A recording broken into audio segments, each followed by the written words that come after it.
The session of today will be about implementing EuroGEO and presenting as well the new opportunities. This is first of all, before starting, I will just go with you on the agenda of the day, and I'm really looking forward to take the best of this meeting, because I think it gives us the opportunity to focus on the implementation of EuroGEO via the Horizon 2020 Research and Innovation programs and the upcoming opportunities Horizon Europe will offer. Since the last EuroGEO workshop that took place in June 2019, new players have engaged in recently granted projects addressing the geo engagement priorities, such as the SDGs, the Paris Agreement, the Sendai framework, and the new fourth priority on urban resilience. Special attention will be given as well to the efforts for liaising better with new communities or initiatives, like the National Statistical Institute or the UN Decade for the Oceans, in line with the GEO lead co-chair goals and objectives.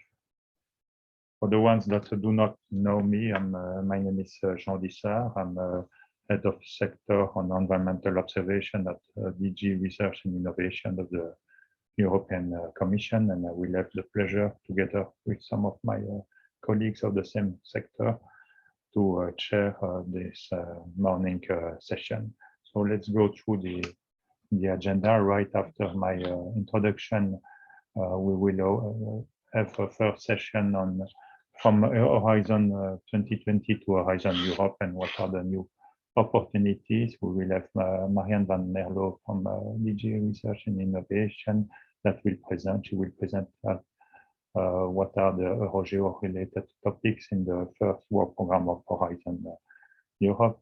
She will present as well on behalf of Doris Marquardt from DG Agri, the candidate European Partnership on Agriculture of Data.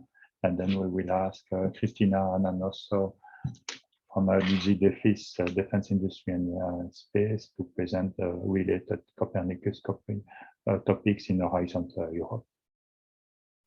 Then we will present you, and we have invited two speakers from two recently awarded projects and addressing geo-engagement priorities on integrated GEOSS climate adaptation to support adaptation and mitigation measures of the Paris Agreement, the Harmonia project and the Eiffel project. After that, we will have a short coffee break, and then we will start an interesting exercise that will be managed and chaired by Gilles Ollier, that probably most of you know, it's a session of what we call a pitch session, where we are introducing somehow. They are not really new players. Some have been in the business since many years, but they are probably not yet necessarily engaged in EuroGEO activities. And I think we gave them a very short session to highlight a bit their activities.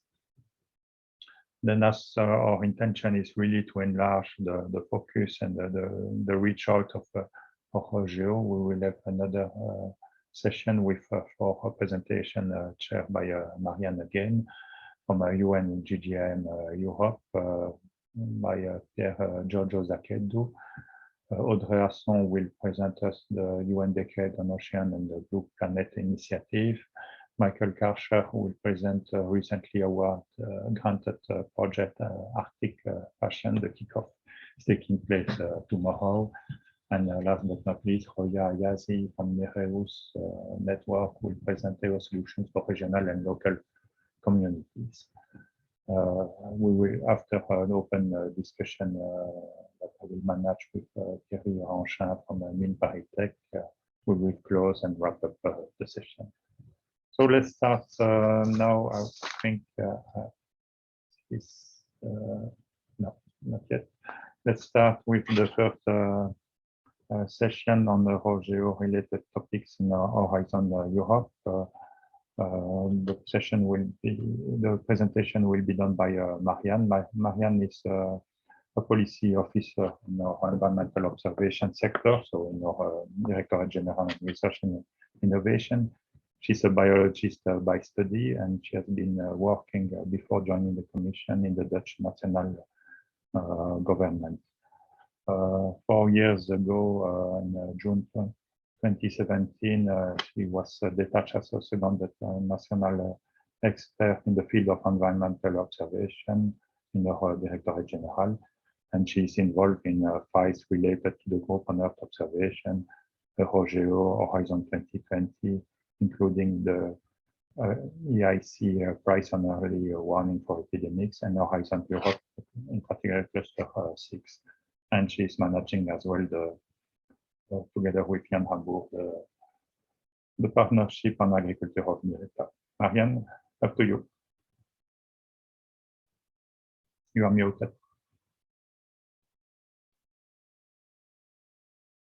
There we go. I didn't want to unmute. I knew I was muted, but anyway, you can hear me now, right? Yes. Perfect. Okay, Yes, good morning, everybody. Marianne, if you can remove your window on the right side of your screen. I try to. Better like this? Perfect. Oh, okay, great. Yes, so thank you, Sean, for introducing me. I will take you into Horizon Europe and the geo-related topics there. It's for many of you maybe not a completely new presentation, but let's call it the power of repetition then. And at least we have some new calls coming up, so I hope to still give you some interesting information. So what are we talking about again? The structure of Horizon Europe. We are with topics on environmental observations in Pillar 2 under the food, bioeconomy, natural resources, agriculture and environment. But really we are with environmental observations across the whole program, because as you know, it's very important for many domains. Just to give you, so this is the complete overview of Horizon Europe, but just to give you a bit more insights, we also have the proposed missions.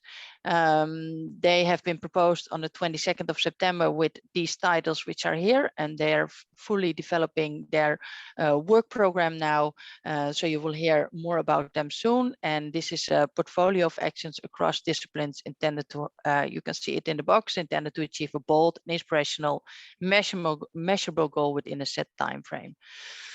Then we also, and I will tell you a bit more about that in the next presentation, have a new approach to the European partnerships with a simple architecture and toolbox, a coherent life cycle approach and strategic orientation. And that means that all of the partnerships on the Horizon Europe are either co-programmed, co-funded or institutionalized. And I will take you a bit more into a co-funded one. So this is just repetition, but to be sure you have the full scope.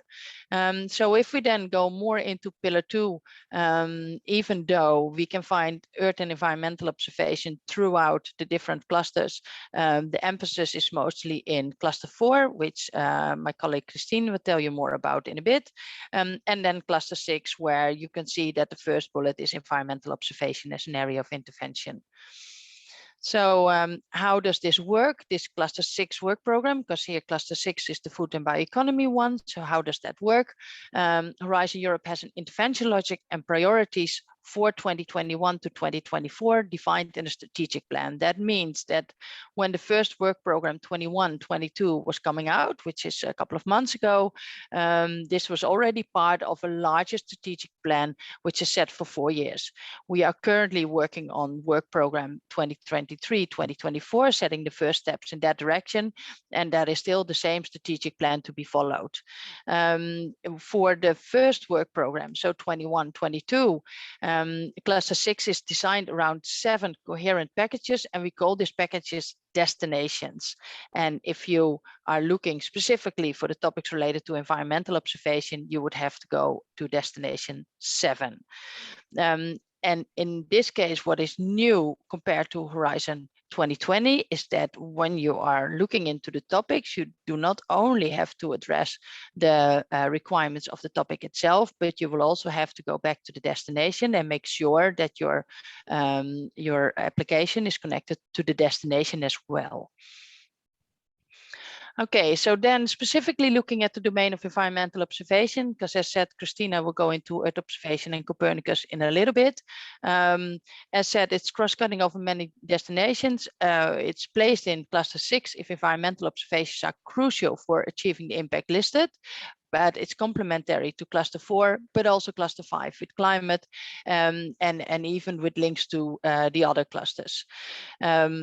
We feel that environmental observations of great value in assessing the state of the planet and delivering crucial information for the Green Deal. I don't think I have to explain this to this audience, but still I want to be sure that the link to the Green Deal is there.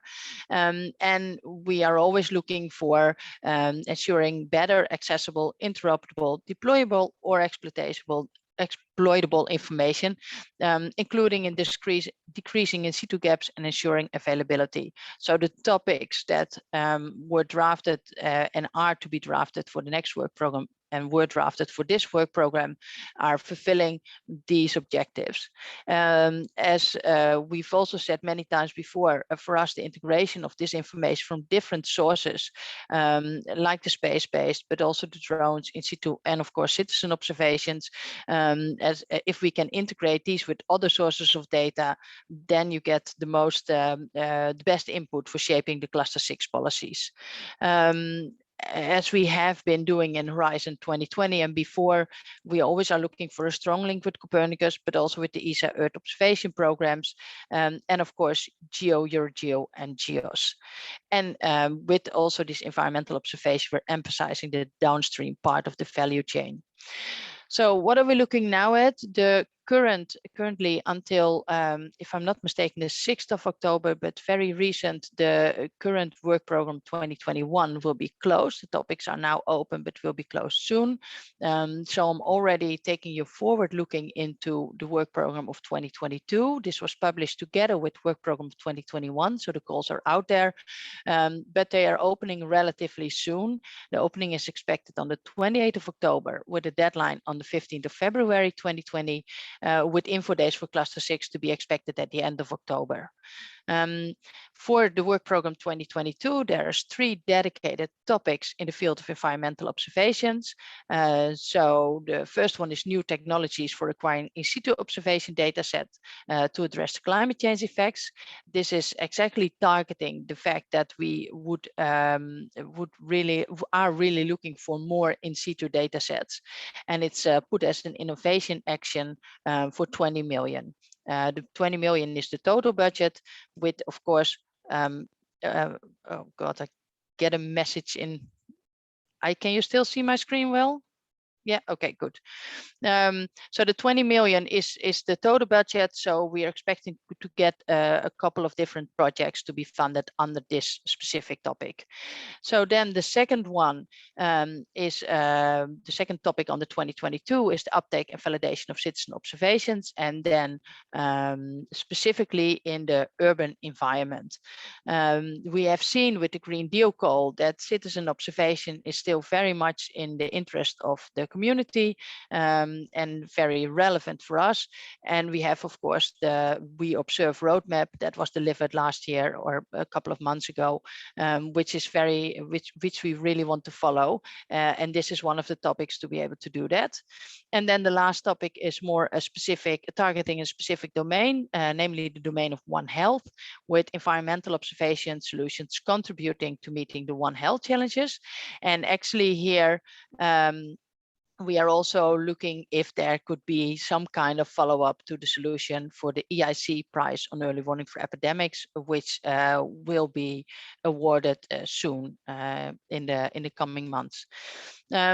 So these are just the quick overviews, just basically the titles, but I also want to point you to a fact sheet we have been publishing in the summer, early summer, with the funding opportunities 21-22 for Earth and environmental observations. This is the full overview, so not only the topics which are directly under the environmental observations in Destination 7 Cluster 6, but also the opportunities that Christina will give you in a moment.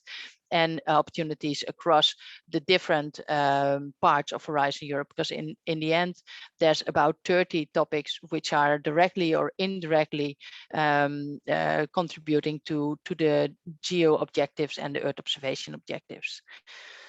With that, I would like to thank you and then quickly stop sharing, because I think I immediately go into my next presentation.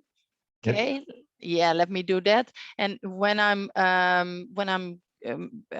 changing, maybe, I don't know, Sean, if there's time for 1 or 2 questions, if they are there, that will allow me sometimes to change. Yes, Luca, please raise your questions in the chat if you have immediate question.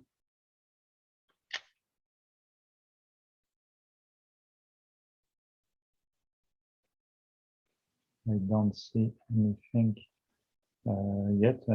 Maybe we will give another try after presentation of Christina. Maybe or moving. John, if I may ask one question. Yes, please. Thank you very much. So, as I heard, you mentioned that you also want to allow citizen observatories to participate. And we are the worldwide largest air quality sensor network with 14,000 citizens. And we are trying since 6 years.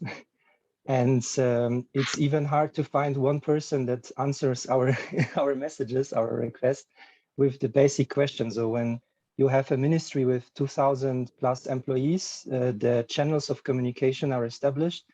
But when you are like a citizen, a group, since 6 years, it's, so far I would like to say it's hard, but it's impossible so far. So if you could point us what we can do differently to change that and to reach someone. Thank you. Okay. Yeah, thank you, Lucas. What I would suggest, if it's not questions directly related to the topic, because for those questions I would have to redirect you to the research inquiry service. But if it's not directly related to the topics, you find my mail address on the slides. Please send me a mail and we see what we can do, because I'm involved in citizen science in general, citizen engagement in general, so I can see what we can do with your question. If it's related to the topics, I will have to direct you to the research inquiry service. Okay, thank you, Marianne, and thank you, Lucas, for your question. Let's move, as I don't see any other questions popping up. Let's move to the presentation on the partnership that you will do on. It's a common presentation with our colleague Doris Marquardt. Doris Marquardt works for the Commission as well, and the Director General for Agriculture and Rural Development, DG since July 2019. Her work is focusing on the digitalization of the agricultural sector and rural areas, and that research innovation. She has a PhD in agricultural policies from the University of Halle-Wittenberg in Germany, and holds a Master in Science in Environmental Planning from the Technical University of Munich. But she's unavailable today to join us, so Marianne will do the presentation on behalf of both of them. Marianne, up to you. Yes, thank you, Sean. Yes, indeed, I have to excuse Doris, but she's unavailable, but we really do this together. So I'm just going to quickly take you into where we stand now for the Horizon Europe Candidate Partnership on Agriculture of Data. So for those of you who are new to this, the principal objective is for this partnership to use the possibilities offered by data technologies in the field of environmental observation to, on the one hand, support the improvement of the sustainability performance of agriculture, and on the other hand, improve the capacities for policy monitoring and evaluation. We actually, and that also makes it complicated, try to sort of combine 4 different domains within this one partnership. So there's sustainable agriculture, there's environmental and earth observation, but we're also really looking at the data and digital technologies, and also as policy monitoring and evaluation. So looking just at the general aspects and where we are now, this is, if you remember the slide from the previous presentation, this is a so-called co-funded partnerships, meaning that the countries and the Commission are both co-funding partners. And on the Commission side, it's co-led by DG Agri and DG RTD. It's supposed to start in 23-24, so under the work program of 23-24. We have had a short piece prepared already in 2019 with an update in 2020, and we followed that with some webinars and surveys in last spring. On the one hand, we did that with member states and associated countries, but we also had a particular survey and webinar for stakeholders, both public and private stakeholders. And we are now at the very exciting phase, basically since this week, last week onwards, of having a core group to have started. So the core group is consisting of member states representatives, and they started basically last week.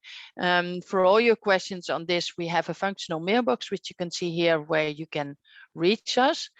Then if we go a bit more into the specific expected impacts, because only the objectives might not provide enough information. So the main objective is actually to contribute to the transition to a more sustainable and long-term competitive farming sector.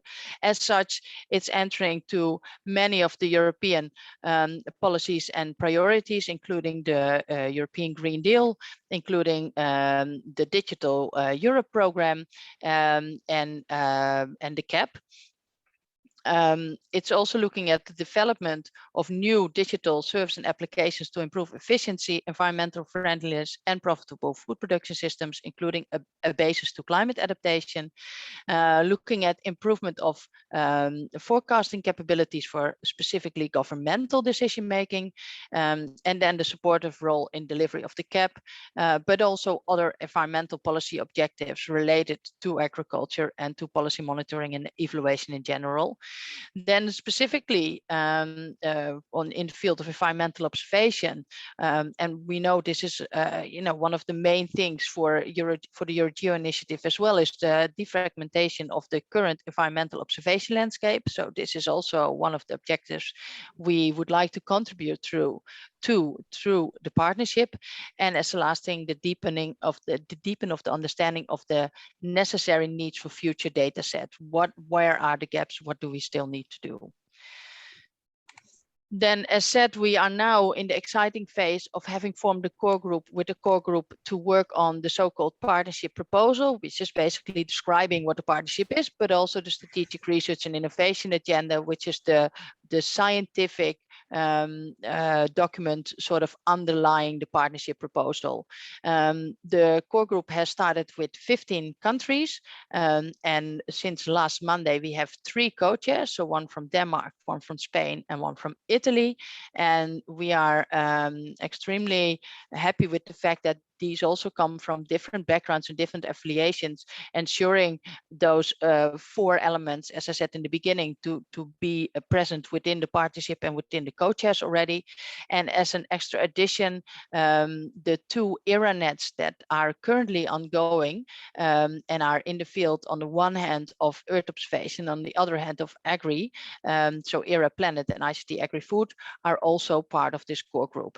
I take this opportunity to let you know that we are really looking with this partnership for a broad geographical coverage, because that will allow us for good reference data sets, best practices sharing, and so on. So the core group still welcomes eligible countries as new members. So if you think your country should be part of it and you're not listed here, don't shy away from sending a mail to the functional mailbox. With that, I would like to thank you and hand the floor back to Sean. Thank you, Marianne. I see 2 immediate questions from Emmanuel Mondon. What is the link, if any, between candidate partnerships, agriculture of data, and on one side, Gaia-X agriculture data space, and on the other side, the EC Common European Data Space agriculture? Thank you for this question, Emmanuel. To be further defined, and I'm not saying that because I don't want to answer the question, but what we are currently doing is making sure that we have all the objectives we want to achieve with this partnership, not only the general objectives, but also the specific and operational objectives first defined, and then we will look at where the synergies lie. We have had the survey, which I mentioned in my presentation, where we've explicitly asked for initiatives to be put forward in this context, and we received many, including the ones you mentioned here. So this is definitely work that will be undertaken. So the answer will come, but not right now, because first of all, we need to make sure that we have what we want to achieve there, and with we, I mean the member states and the Commission, what we want to achieve there to set up properly. And then, is this partnership open to private entities? Also there, I will give a general answer, and the general answer is that for all of the partnership, the objective is to definitely involve private entities as well. We are reflecting on the best way how to do that. If that will mean you can be one of the partners, that I cannot answer for this one for now. So please don't hesitate to, in, I don't know, 1, 2, 3 months, come back to me and ask me this question again, because then probably I will have an answer or a better answer. Okay, good, great. Thank you, Marianne. Thank you.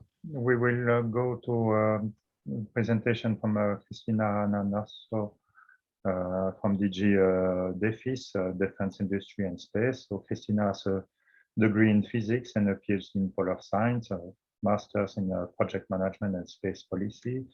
She has been working for 13 years at the Italian Space Agency, ASI, in the Earth Observation Department.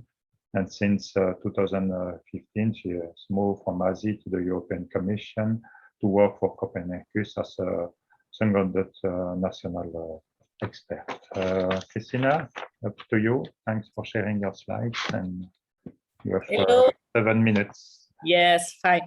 Hello, good morning to everybody. Can you see my screen? Can you hear me? Yes. Yes. Okay, fine. So you have already seen these slides several times. I put it on only to show where is space and where is Copernicus in this bigger context of Horizon Europe. So we are under Pillar 2, under the cluster, the 4 cluster digital industry and space. There are several areas of intervention, and space is down there, the last area of intervention. How is organized space inside this cluster 4, digital industry and space? We have mainly 3 areas: upstream space to foster competitiveness of space systems and to reinforce the access to space. On the other side, on the left and right hand side of the slide, there is the EU space program with its different components, and we are going to discuss mainly, or I'm going to present mainly topics under evolution of the services, Copernicus services, and development of application using Copernicus and Galileo partially. Then there is this other target and strategic action that are more cross-cutting all over the space domain. So let's start with the first work program 2021 for the Copernicus services evolution. For the first time, we try to address all the 6 services of Copernicus with our topics. And you are going to see that we have 1 topic for each service, apart from emergency and security that have some quite a different approach. So we are going to have 1 topic for each service and 1 topic that is more cross-cutting. And this decision was taken based on a collection and analysis of research needs coming from the services, coming from the user, to guarantee that the Copernicus services remain at a state of the art. And research is a key fundamental part of this service. So the first one is on the Copernicus Climate Change Service. I'm not going to read all around all these slides, but I want to highlight the fact that it will focus also, and it will take part, or it will complement what is inside the Horizon Europe mission on adaptation to climate change, including the societal transformation. The idea is to deliver new products chain and to use different and new type of space observation data coming not only from Sentinel, but also from other contributing missions and from ESA Earth Explorer mission. There are two main research areas inside this topic. One is addressing the coupled data assimilation method for global and regional reanalysis. And the second one is to underpin science in predictability to improve the realism of the current generation of climate prediction models. This is a research innovation action, and only one project will be funded with a budget of around 11 million euro. The second topic is for the Copernicus Atmosphere Monitoring Service. Some of the outcomes are similar. The idea is to have a similar approach for all the services and for all this topic. In this case, we have two main areas of research. One is addressing data assimilation of atmospheric composition satellite observation to expand the use of satellite data stream in the service. And the other one is to develop new methods and the measurement for quantifying uncertainties for atmospheric CAMS composition products. Also, this one is a research and innovation action. One project will be funded with a budget of 7.5 million. Then we have, as I already mentioned, a joint security and emergency service related to the topic, because the idea behind this a more technical or technological oriented topic where the needs of these two services are quite similar.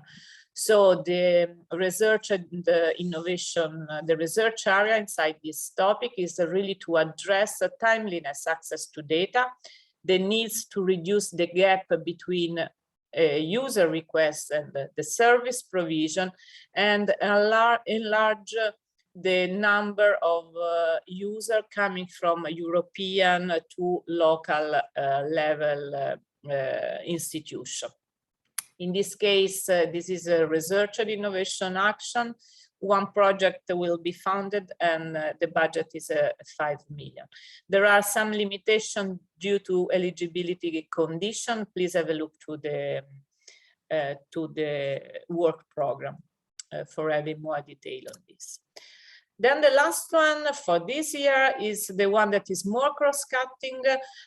We have identified two main areas where research needs, but also the services really need to implement their application and their development. One is for improve the European capacity for monitoring and forecasting the Arctic regions.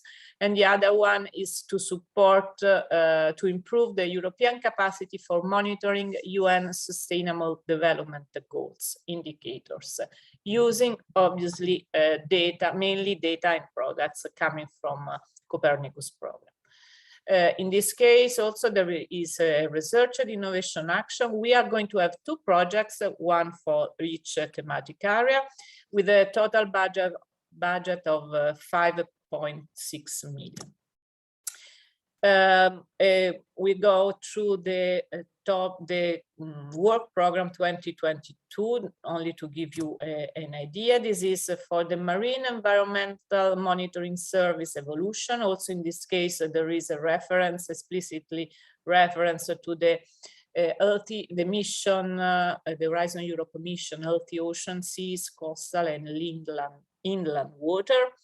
There are two main areas identified inside the topic to develop new and innovative models for marine ecosystem monitoring and biogeochemistry related to this, and to improve the dynamics of the biological component together with the physical aspect of the ocean. 2 minutes. Sorry? 2 minutes. Research and innovation action, one project, 10 million. Then there is this other topic on Copernicus anthropogenic CO2 emission monitoring and verification support capacity. This is still not a service, but is part of the Copernicus Atmosphere Service. The project Copernicus Atmosphere Monitoring Service, the project will be funded only one project with a budget of 10 million euros. Last one is land. Also in this case, the expected outcome are quite similar to the other one. And the idea is to develop new and innovative methods to combine and explore data with different spatial and temporal characteristics, using mainly automatic processing for land cover and land cover status change assessment. This is a research and innovation action, one project of 5 million euro. Then in 2021, there is only one project covering the downstream part of Copernicus, dealing with the use of space data, not only Copernicus, but also, but also Galileo, to support the European Green Deal. The budget is around 14 million euro. Then I think I will stop here. The slide will be available for you, and there are also other topics regarding downstream in 2022, but you can have a look to them on the slides. So thank you in time. Thank you, Christina. Excellent. Yeah, just to remind you that, of course, the slides will be made available on the conference website. Just give us a few days to collect all of them, but you will certainly find, and I think they will be useful to refer. Are there any questions before we close this first round of presentation?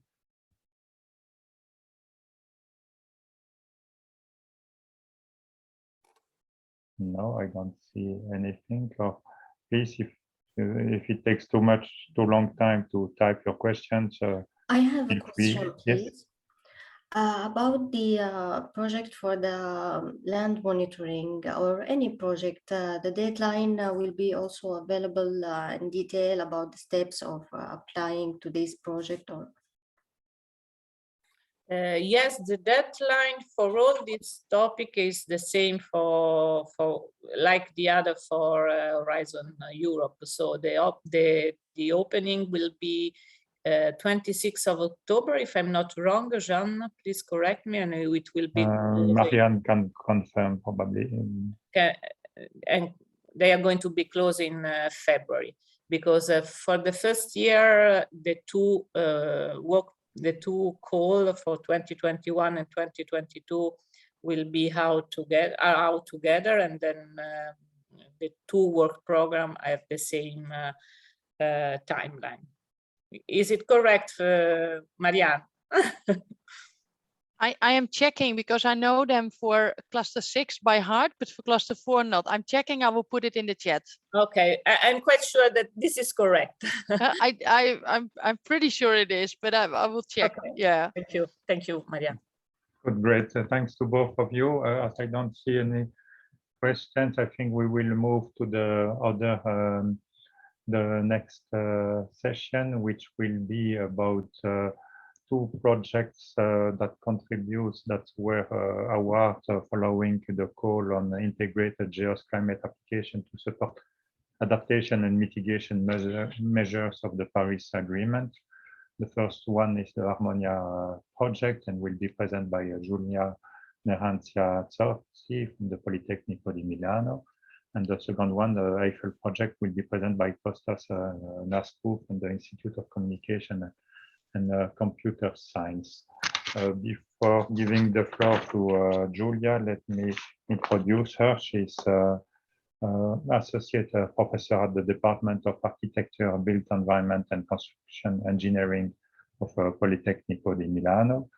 But previously, she has been a professor in the universities in Cyprus and Greece, and a visiting professor in several universities. Always working with an emphasis on natural-based solutions, climate change, cultural landscape, environmental projections and design. She has served as well 15 years as executive professional in landscape architecture at the Ministry of Environment, Urban Planning and Energy, Climate Change in Greece. Professor Zorzi, the floor is yours, and if you can share your presentation as well. Thank you. Thank you very much for the introduction. Should I share my presentation? Yeah, thank you.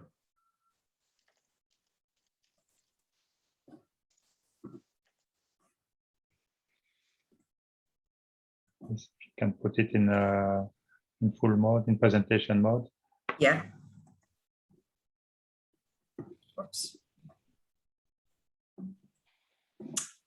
I don't know why it's not going to present. I'm pushing, but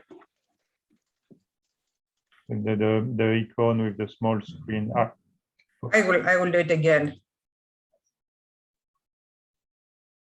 Maybe I can make share screen instead. Yeah, okay. I think this is the way again. Okay. All right. Now I it's made perfect. it. Yeah. Okay, sorry for that. So good morning from me as well. So I will present Harmonia project, and I am the coordinator from Politecnico di Milano. Harmonia project is the development of a support system from improving resilience and sustainable urban areas to cope with climate change and extreme events based on GEOSS and advanced model tool. We have 22 partners, academias, companies, research institutes, NGOs, municipalities. As for municipalities, we have Milan municipality, Sofia, Piraeus, and Ixelles. We are also collaborating with IADES project that also has to do with climate change and geohazard, and several of our partners are common as well. And our PO is Isabella Freitag. Here we can see the partnership.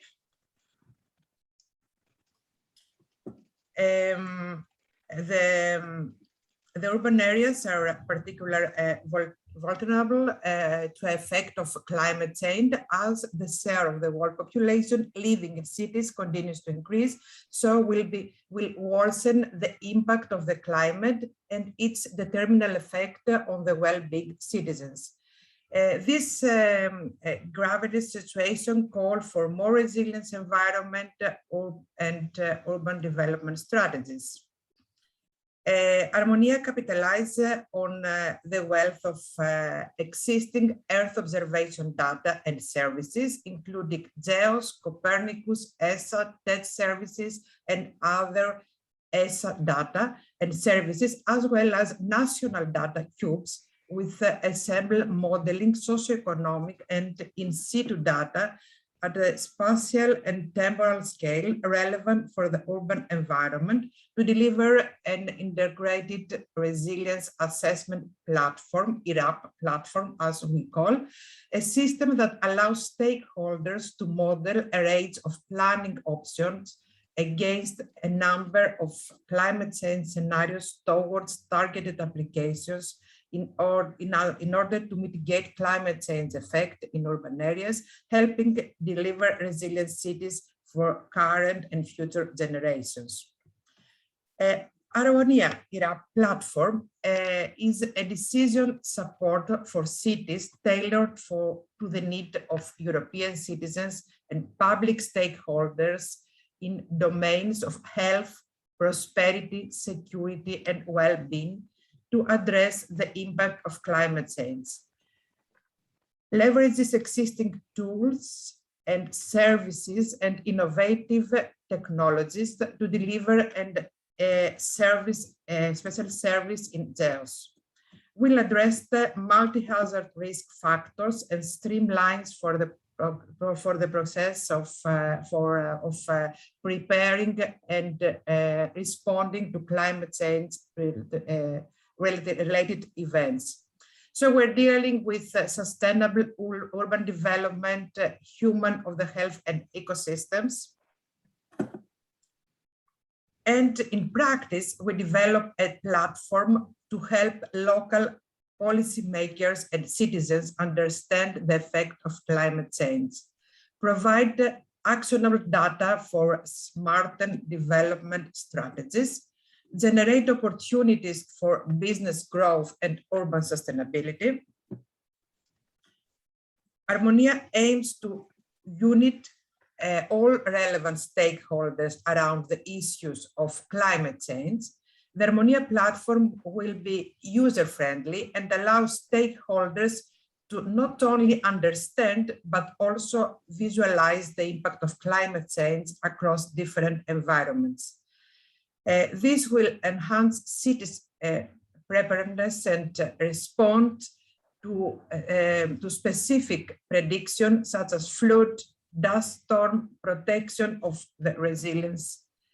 And finally, even if we just we have started the project at the beginning of June, we already have at the moment the website and also newsletters for communication, and we have also all of this social media except the site, Twitter, LinkedIn, Instagram, Facebook.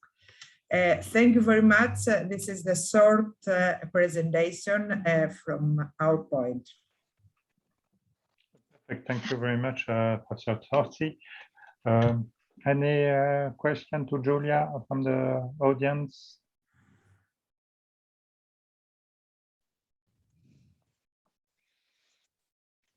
Maybe I can ask one directly. It's Martijn Seiger Martijn? from that space. I'm actually there. So I mentioned in the chat, Julia, we're involved in a project from the Dutch government regarding space wisdom or space data for smart cities. So how can we, see if Harmonia can contribute to this question of integrating space data sets to the smart city challenges which cities face across Europe? Yes, actually, we are now on the phase that we are presenting. We are start presenting our project architecture. We are very much willing to collaborate and to extend our collaboration with you as well, and try to find the best solution and to organize with because of course we have many issues about how we can have a smart city, smart way. This is also one of our tools. So we are happy to go on to collaborate with you as well. Okay, I'll visit the website and then get back to you. Thank you. Thank you. Thank you very much. Thank you. I see another question from Thierry Ranchin. Is there a plan to increase the number of participating cities? There is another question. Yeah. And also to share information on the number of participating cities. Okay. Yes.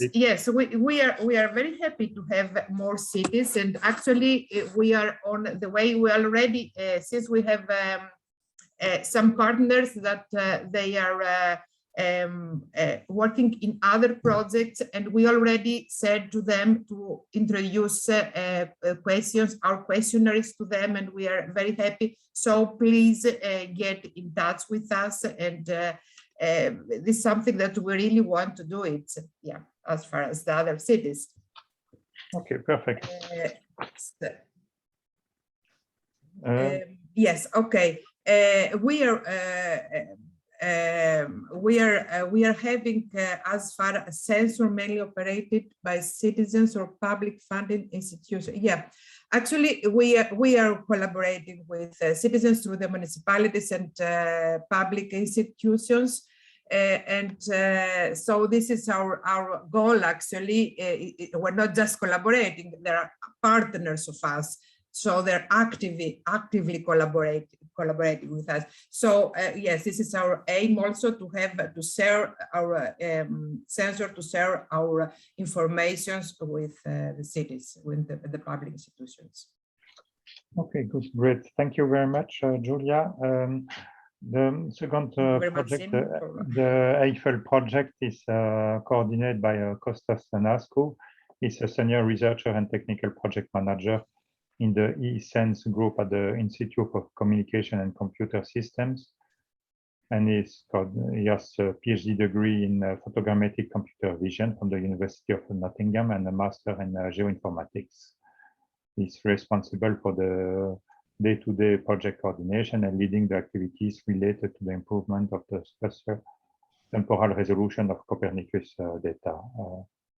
Kostas, the floor is yours. Thank you, Jean, for the introduction and for this opportunity to present the Eiffel project to you. So the full title of the project is Revealing the Role of GEOSS as the Default Digital Portal for Building Climate Change Adaptation and Mitigation Applications. So in simple terms, we're trying to add intelligence and functionality to GEOSS, and while we're at it, we will be developing some applications to provide some added value to specific pilots and aims related to climate change. So the consortium comprises 19 partners from 8 European countries. 9 of them are either universities or research institutes, 5 innovation, small and medium enterprises, and we have 5 stakeholder organizations, namely environment institutes or public and port authorities that are leading the corresponding pilots. So this is an overview of the project. We started in June 2021 and will be completed by the end of May 2024. As it was mentioned, the Institute of Communication and Computer Systems, which I'm representing, is the coordinator. Isabella Freitag is the project officer. And an overview of the project you can see in the illustration. Everything is based in a co-design approach. We will be developing communities of practice that they will be guiding us towards the implementation and deployment of 5 pilots. And the 2 pillars, the 2 technical pillars are related of the Eiffel project are related to the development of data exploration and data augmentation tools, which I will describe in the following slides. So the high level objectives is actually exploit the untapped potential of the data sets that are already available on GEOSS, but it's not always easy to find them and identify them. We will be developing artificial intelligence techniques to provide additional functionality and tools, and we will focus on explainable AI. We would like to also contribute to the Geo Knowledge Hub and be able to provide, present, and document all the knowledge that we will be generated from our project. The pilots will be deployed in several geographical scales, both local, regional, and national scales, and for some of them, we will be considering upscaling to European level. And obviously, the underlying aim is to provide diverse societal benefits related to climate change, adaptation, and mitigation. So the horizontal technical objectives related to data exploration are based on a new ontology, which will define a semantic representation of Earth observation data, and a visualization engine which will make it queries and the identification of results. It will make it easier for the users to identify and go through the results and the information they are looking for. This will be supported by natural language processing search techniques, and we will also try to add metadata to the existing data sets and the new data sets, either any missing words or additional info that can be generated from within the data sets. Finally, a link to Sentinel data will also be, we will also create a specific app to be able to blend the Sentinel data with the GEOSS available data sets. So with respect to data augmentation, the idea is to be able to provide some additional intelligence and some additional resolution, either temporal or spatial, to data sets. With respect to temporary resolution, we will focus on climate and hydrometeorological data. With respect to spatial resolution, we will be trying to enhance the resolution using super resolution techniques of primarily sentinel data, but we'll also see how very high resolution images can be used. And also we will be deploying and developing data fusion techniques to combine in situ data specific to the pilots and to the availability from our stakeholders. Finally, I mentioned enhancing metadata, and a very important part is describing the quality of the data sets, and not only through a streamlined process, but also based on user feedback and how exactly the user assessed the data set for a specific purpose. So we will also try to standardize how this quality assessment and feedback mechanism works within GEOSS. So we have 5 pilots. The first one is related to water and land use management. It's at regional and cross-border scale, as it is related to a river basin at the Netherlands and Belgium border. It's led by the North Brabant province, and it aims to develop a decision support system to assess the impact of potential measures focusing on water management, land use, and soil carbon changes within the specific river basin. The second one is at national scale, will be deployed in Lithuania, led by the National Paying Authority. It's related to sustainable agriculture and monitoring crop carbon accountability and crop diversification assessment to support sustainable agriculture. The third one is in Spain, led by the Balearic Island Port Authority. And it's about port activity and developing a climate change impact assessment tool, correlating the cruise and vessel traffic to atmospheric quality in the area. The fourth one is taking place in Greece, led by the Attica Prefecture, Athens, and it's related to sustainable urban development. And we will be developing tools to assess the impact of urban greenhouse gas mitigation scenarios related to building energy efficiency, photovoltaic penetration, and adoption of e-mobility in urban regions. Finally, disaster resilience in Finland, led by the Finnish Environment Institute, and it's relating to developing a risk assessment framework for forest fires, pest control, or droughts. So that's all in a nutshell for EIFEL. If you would like to find out more, please follow us on social media and visit our website, eifelforclimate.eu. Thank you very much. Thank you, Kostas. Excellent presentation. Are there any questions before we break for the coffee break? I see one from Lionel Lemenard. Would you consider fitness for use concept rather than or in complement of data quality? For example, the coarse resolution data might be suited for research and education, while high resolution data would be better suited for business.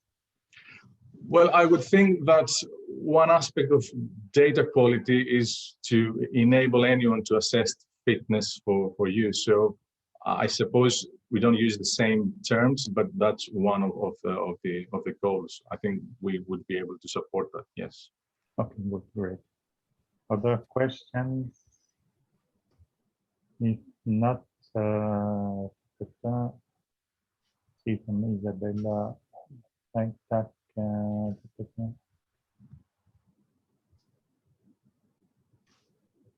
Yeah, it's a call from Isabella Freitag, who is policy advisor for in the Research Executive Agency, to call for and to welcome this ambition to create synergies with project, and that's the reason we really invite you to give the chance to present your project, even if they are even only at the beginning in the EuroGEO workshop.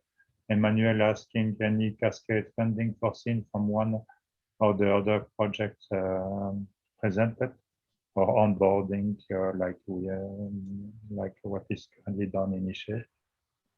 But speaking for Eiffel, I suppose Emmanuel is referring to open calls and this kind of funding. So I would say no for Eiffel, but I suppose Isabella would be the best person to answer for both projects. Isabella, you want to? Yes. Can you hear me? Yes. Okay, thank you. No, so indeed, there is no cascading funding foreseen for those two topics. It depends on the topic call text, and it was not foreseen at this stage. But maybe indeed it's to take into account in the future. Okay, good, great. Thank you for those excellent presentation. I see that Duke Kripe from the GEOSS Secretariat has a question, or you want to take the floor, Duke? Thanks. No, I was just making a comment that some of these proposed contributions to GEOSS are very interesting, such as the the fitness for purpose of data sets. And so at some point, I think it would be good to have the presentation given to one of the meetings of the GEOSS Infrastructure Development Task Team, in the coming months. Yeah, we can certainly arrange. Both Erwin Gore from REA and myself are members of that task team. So let us know. I've seen that you have planned the next meeting somewhere in November. So that's right. We can arrange that. Yes, certainly. That's closed this session. I have just made a small change to the agenda, asking for a short coffee break, and we will reconvene at 11:10. Thank you for your attention. See you in a bit.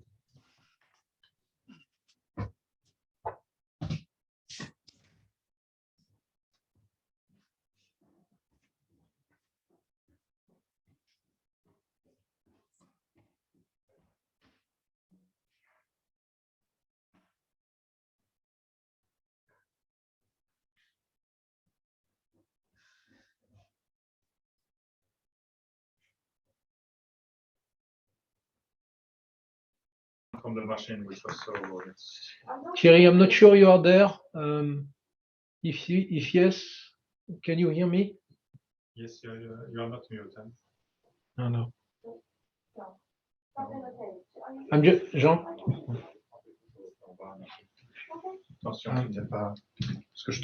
Yeah, because I'm checking that it is working, But Thierry is not listening to me apparently. Gilles, it's working, huh? Isabella speaking. That's okay. That's okay. Thank you, Isabella. Great. Yeah, you're thanks. welcome.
Good afternoon. Thank you for the opportunity to present DotSpace. My name is Martijn Seiger, one of the founding partners. We operate in the field of policy, innovation, business development, and knowledge brokerage. Besides the core staff, we work with the partner network like ClimateKick, EuroGEO, and NEREUS. Over the past years, we've developed an open innovation program for geo-based innovation with a focus on education, creation with remote sensing technologies. These program elements are put under the umbrella of GroundStation.space. Our purpose is to exchange knowledge and ideas, stimulate entrepreneurship, and work with partners to develop new initiatives. Hi, Martin, just to let you know, your mic is on. I'm not sure if that's intentional. No, not yet. Thanks. No worries.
Okay, welcome back, everybody, and thanks for staying with us.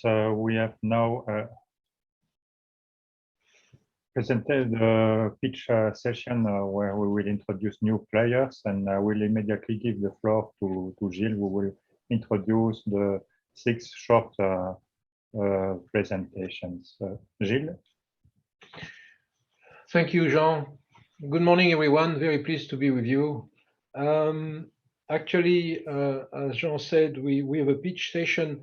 The reason why we put this session in this session is that we are speaking today about the evolution of EuroGEO, and it was good to give the floor to present new approaches, so to speak.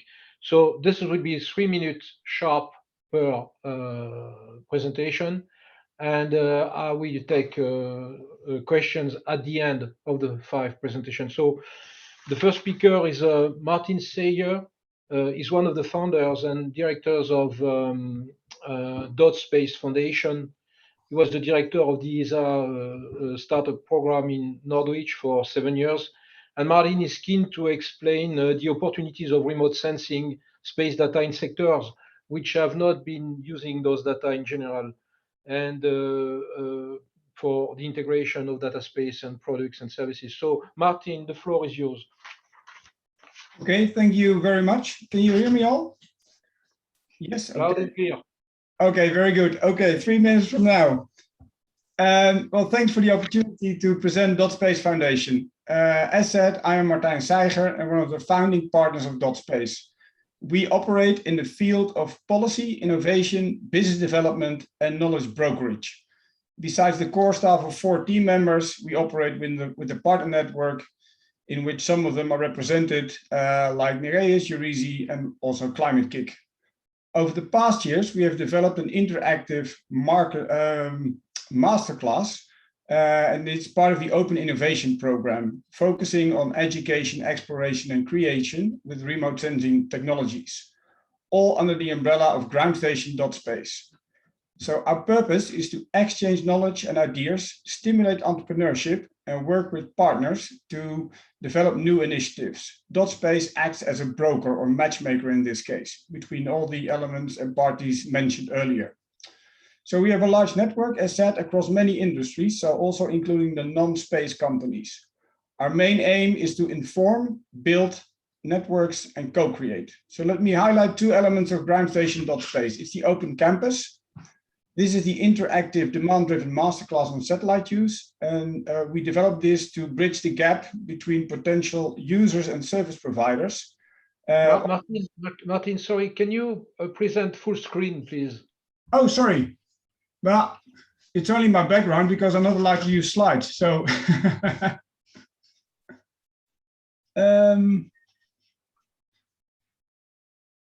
how to do this, because I don't have slides. Well, okay, so looking at the timing issue, then go ahead, no problem. Okay, good. So the open campus, as said, it's in response of the knowledge gap, and it's not only about crossing the gap, but also to work on real life cases. So people actually working together and explore new opportunities to develop services. In 2019, we brought this to the European stage in the Eyes on Earth Roadshow, which was a European program.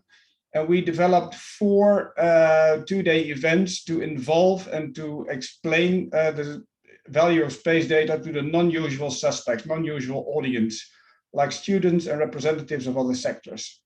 So today we do this in webinars. And it's not only about sharing the information and sharing the knowledge of institutes and companies, but it's also about the follow-up. So we've done this by organizing a tender desk in which we do the matchmaking between companies and people who have an interest in these webinars to actually build a team to apply for Horizon calls. For the Dutch government, we've done this also in a project in which we explicitly invite Dutch entities for European partnerships. So put it in short, we facilitate sending information, building networks, and co-creating the business. Thanks very much. Thank you very much, Martin, to stick to the time. We'll take questions at the end. So now I would like to move on to Emmanuel Mondon. Emmanuel is a co-founder of the Space Cooperative Europe SC. in November 2020, and he is one of the two managing directors of this cooperative. And we are keen listening to Emmanuel about new ways on data exploitation and in the domain of environmental observation. Go ahead, Emmanuel, please. Thanks, Gilles. Indeed, on the 20th of November 2020 in Munich, 9 co-founders based in Germany and France signed the Statutes of Space Cooperative Europe, SCE, the first Societas Cooperativa Europae dedicated to space, including Earth observation and navigation, downstream application and services. Do you know what is a SCE? That's one of the 3 European legal entities. That's a legal entity for profit that allows its members to carry out common activities while preserving their independence. That's a legal instrument for other companies wishing to group together to access markets, achieve the economies of scale, or undertake research and development activities. Last but not least, that's a facilitator helping cooperatives cross-border and transnational activities. In other words, that's the perfect legal vehicle for enabling cooperation with 3 major points: a clear governance, 1 member, 1 vote, whatever the size of the member, a clear price share, fixed all along the lifetime of the entity. If you're joining at the beginning, mid-term or long-term, that's the same price. In our case, 1 share is 5,000 euros. And you can join in and you can step out when you like. That's the key point, which is very different than any other legal entity. Cooperatives are based on the values of self-help, self-responsibility, democracy, equality, equity, and solidarity. In the tradition of their founders, cooperative members believe in the ethical values of honesty, openness, social responsibility, and caring for others. So Space Cooperative Europe is dedicated to space across the full spectrum of space, which means Earth observation, SATCOM, SATNAV, launchers, ISS explorations, hardware, software, services. The public opening of the company was at the European Space Week last year, thanks to the German presidency of the Council of the EU. And we have been incorporated in Munich, in Germany, on the 10th of March, 2021. Since then, we have launched more than 20 initiatives. Among them, 5 ideas submitted to European Space Agency in mid-December 2020, in the context of the ESA OSIP calls for ideas knowledge to boost space activities. 1 being selected, Space Finance and Insurance Hub, for creating a community platform dedicated to financing and insuring space-related activities. We made a 20 million euro proposal in the contest of Gaia-X in Germany for designing, developing, and operating a fair agricultural data space. We made 2 proposals related to agriculture in the context of the ESA Business in Space Growth Network Market Simulation Program. We are creating an investment fund dedicated to space-related activities. We have more than 120 registrations for a website, and more than 100 guys are willing to share their profile through our community platform. And some of them are willing to join the cooperative by end of this year. Last but not least, we have won an ESA feasibility study, which we started in July 2021, related to digital health in developing economies. In addition to 9 co-founders, 9 additional partners joined the cooperative this summer. So we are 18 partners so far, coming from finance, space, and IT domains. Thanks for listening. Happy to answer any questions. Thank you very much, Emmanuel. Indeed, it's quite an interesting model when thinking about the future of EuroGEO. Let's see if there are if we have some time at the end for some questions. I would like to move now on to Julia Roerich, who works at the German Space Agency at DLR, the German Aerospace Center, and she has been coordinating the framework. She has been coordinating the framework partnership agreement on Copernicus user uptake. So this is very relevant to EuroGEO. So Julia, if you are there, the floor is yours. Yes, thank you, Jill. I'm here. Yeah, let me introduce you the FPCAP project to you, the framework partnership project on Copernicus user uptake. So the overall objective of the project is to increase the user uptake of Copernicus data and services. This comprises the national and international user uptake, as well as supporting business solution and innovative application. The focus hereby is on new users and domains currently insufficiently developed, but with a high potential. The Framework Partnership Agreement is one specific action in the current Commission's user uptake strategy. The idea was to leverage and expand the user uptake activities of the member states and to support the activities of the Copernicus Academy and Relay members. It was agreed in 2018 between a consortium led by the German Aerospace Center and the European Commission. The consortium consists of 50 partners from 23 European countries. Most of them are Academy or Relay members. At the moment, we have 175 actions running, which are co-funded by 30 million of the European Commission. The actions are developed and implemented in close exchange with the potential users, considering their needs and their requests. And then they are proposed by one or more consortium partners to the Commission. So this is an essential aspect of the project. It's a bottom-up project. The implementation is done in annual work programs. Unfortunately, work program 21 is our last one under the current FPA. So if you're interested, please visit our homepage. There you will find a lot of information about the consortium partners, our activities, and also outputs. As we hope that they are not only benefit to the partners or the stakeholders directly addressed by the project, but we hope that also training materials, information materials, or best practices which will or have been developing, as well as data and services, are useful to you, and there is no need that everybody is really doing things on their own, but we hope that there will be a potential to cooperate.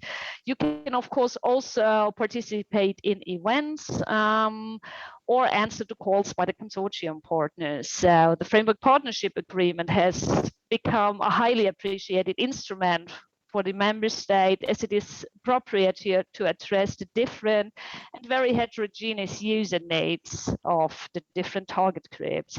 So after this general overview, now my colleague Frederick will give you some more examples and really illustrate you in a bit more detail what the project is doing. Thank you very much.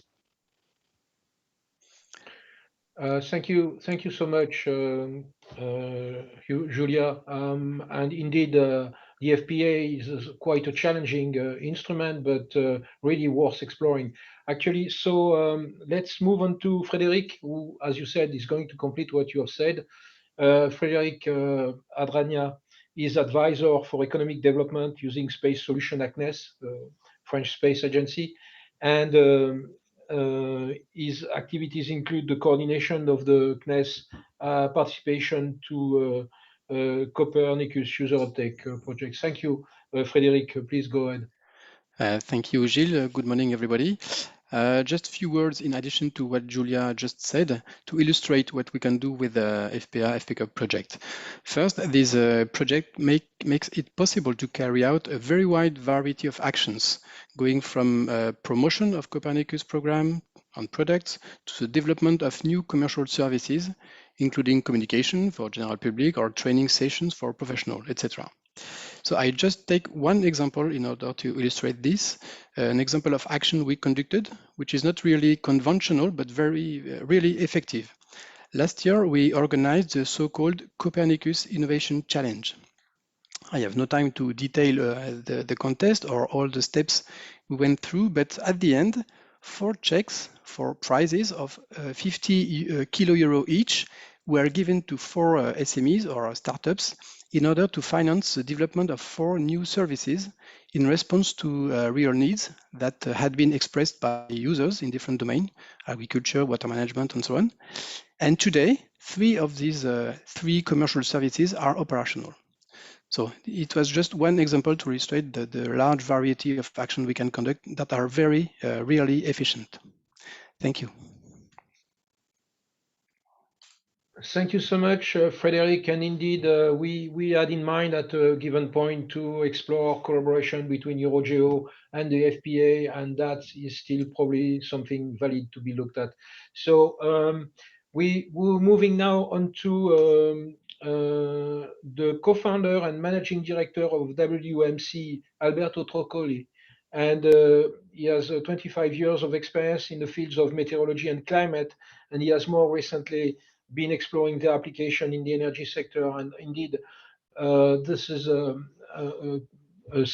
speech here which is very relevant to what EuroGEO is doing. So please, Alberto, the floor is yours. Thank you very much, Jill. Thank you, everybody, and particularly Thierry for the kind invitation to speak here and to present the World Energy and Meteorology Council, which is an organization set up in the UK in 2015. It's a non-profit, and it's started because we wanted to strengthen the links between the academic community and the energy sector in particular, making sure that the best weather and climate information is used in the industry, but also for policy making, and more recently also for students, actually. So I'll touch on that briefly. So we started as an association and actually still running as an association. So and the good thing is that the membership is free. We also have mostly they are individual members, but also corporate members like EDF or RTE. And a few others. We also have signed MOUs with WMO, for example, and working on several EU projects. But actually, we started the first project that we were involved as WEMC. Let's say it was the Copernicus Climate Change Service project called European Climatic Energy Mixes, where we explore the link between the climate services and for the energy sector. And we are actually still continuing on that direction. And the WEMC is leading the operational service now of the climate services for energy, and working also closely recently with ENSTO-E, for example, the European network for transmissions system operators. And so that's another activity we're involved, as I was saying, in a few European projects, and more involved in that. Although that wasn't planned, we were we started as more a catalyst for the connection, as I said, between academic sector and industry. The fact that we're not charging for membership means that we need to find the funds somewhere else, and that's normally through projects. But we also, although it doesn't bring much funding, we also organize a series of international conferences. We've done 6 of them, called International Conference for Energy Meteorology. And that's also the one of the things that helped us get us started with the organization, actually. So lastly, I want to touch on something that we developed recently, which we're very proud of. It's a web tool, a visualization tool called Teal. And this is a user-friendly, free interactive visualization tool, which allows global historical climate and carbon emissions data. Soon we'll also have climate projections and energy data. And this can be easily visualized, understandable, and accessible. You see an example as in my background there, and you find also the web link if you're interested to go there. Its design is distinctive and modern, incorporating the teal color. So it's TEAL, and it's not an acronym. For those of you who know, teal is a color. It's the color of the sea, and that gives the name to the tool because it is conceived. It takes the inspiration from the color of the ocean, in fact. So that's how it came about. The tool is conceived to both raise awareness about our changing climate and also to be used to assist with decision making by the industry and policymakers, as I mentioned earlier. So that's my presentation. Thank you very much for the opportunity. Thank you so much, Alberto. I think there might be some questions, but I want to move immediately on to the last speaker, who is Christophe Jacob from who is the head of liaison office with the EU for the WMO, EUMETSAT, ECMWF, and EUMET, and this presentation is very relevant because all those organizations are keen supporting the development of services and products to for climate adaptation, for instance. So please, Christophe, the floor is yours. Thank you, Gilles. Good morning, everyone. So I will focus my presentation on with my WMO hat today. Just a brief presentation of WMO and what we do. We are a specialized agency of the UN with a membership of 193 member states and territories. We are, of course, fully dedicated to international cooperation and coordination on the state and behavior of the Earth's atmosphere, its interaction with land and oceans, the weather and climate it produces, and the resulting distribution of water resources. So our secretariat is based in Geneva. It's headed by Professor Talas, who is the Secretary General, and our supreme body is the World Meteorological Congress, which will meet in an extraordinary meeting in 2 weeks' time. And among the different topics on the agenda of this extraordinary meeting, 2 or 3 of them are quite relevant to GEO. The first one is the GBON, the Global Basic Observation Network. I will come back on this later together with the SOF, the Systematic Observation Financing Facility. The third topic, which is relevant, is the new data policy of WMO. We call it Resolution 42, which hopefully will be adopted by the members during the Congress. It will cover not only the weather data, but also the Earth system data gathered by WMO. So that will also include climate and hydrology. It will be a free and unrestricted exchange policy, and that will be defined in the resolution. And although it's addressed to members and adopted by WMO members, it will also cover the exchange of data with all external partners, including the private sector and the academia. So within WMO, we have our own programs and initiatives. I already mentioned GBON and SOF. GBON is really setting a clear requirement for all our members to acquire and exchange the most essential surface-based observational data at a minimum level of spatial resolution and time interval. SOF is the funding arm of GBON and will support countries to generate and exchange these basic surface observations. There will, by the way, be a third meeting of the potential funders forum scheduled next week. I could also mention GMAS, the Global Multi-Hazard Alert System, or WIGOS, which is the WMO Integrated Global Observing System. But we also team up with external partners. We are co-founder of IPCC. We play a key role in the IPCC reports, and we host the IPCC Secretariat. We are also co-sponsor and hosting the Secretariat of GEOSS. We are also co-sponsor and hosting the Secretariat of the World Climate Research Program. And of course, we are a GEO participating organization and quite happy to host the GEO Secretariat in our building in Geneva. So talking about this cooperation with GEO, we have initiated a dialogue with the new GEO Secretariat Director. And what we would like to do is to really start with a mapping of the respective work programs, initiatives of the two entities, identifying the cross-cutting priorities and the areas for further collaboration, and also the potential duplications that we may have. And then in the second phase, we would like to really elaborate a concrete action plan with firm commitments, which could be endorsed at the highest political level and could potentially be faced with one of the GEO plenaries. So we are at the beginning of the process, but there is strong will on both sides to really increase the collaboration between WMO and GEO. Thank you, Gilles. Thank you very much, Christophe. And indeed, it's very good news that, that there is a willingness on both sides to collaborate between WMO and GEO. And we as Commission, we push strongly for that, and we want to help if it is possible. I think we have 5 minutes left for some questions. If somebody, I don't see anything in the chat, or do I see something in the chat? I don't know. But any question on how some of the, say, novel approach that have been described in the context of the FPA, for instance, or this notion of a cooperative, how it could be taken by EuroGEO, or how collaboration could increase through those novel approaches would be most welcome. So I don't know if somebody has still the guts or is still willing to say something.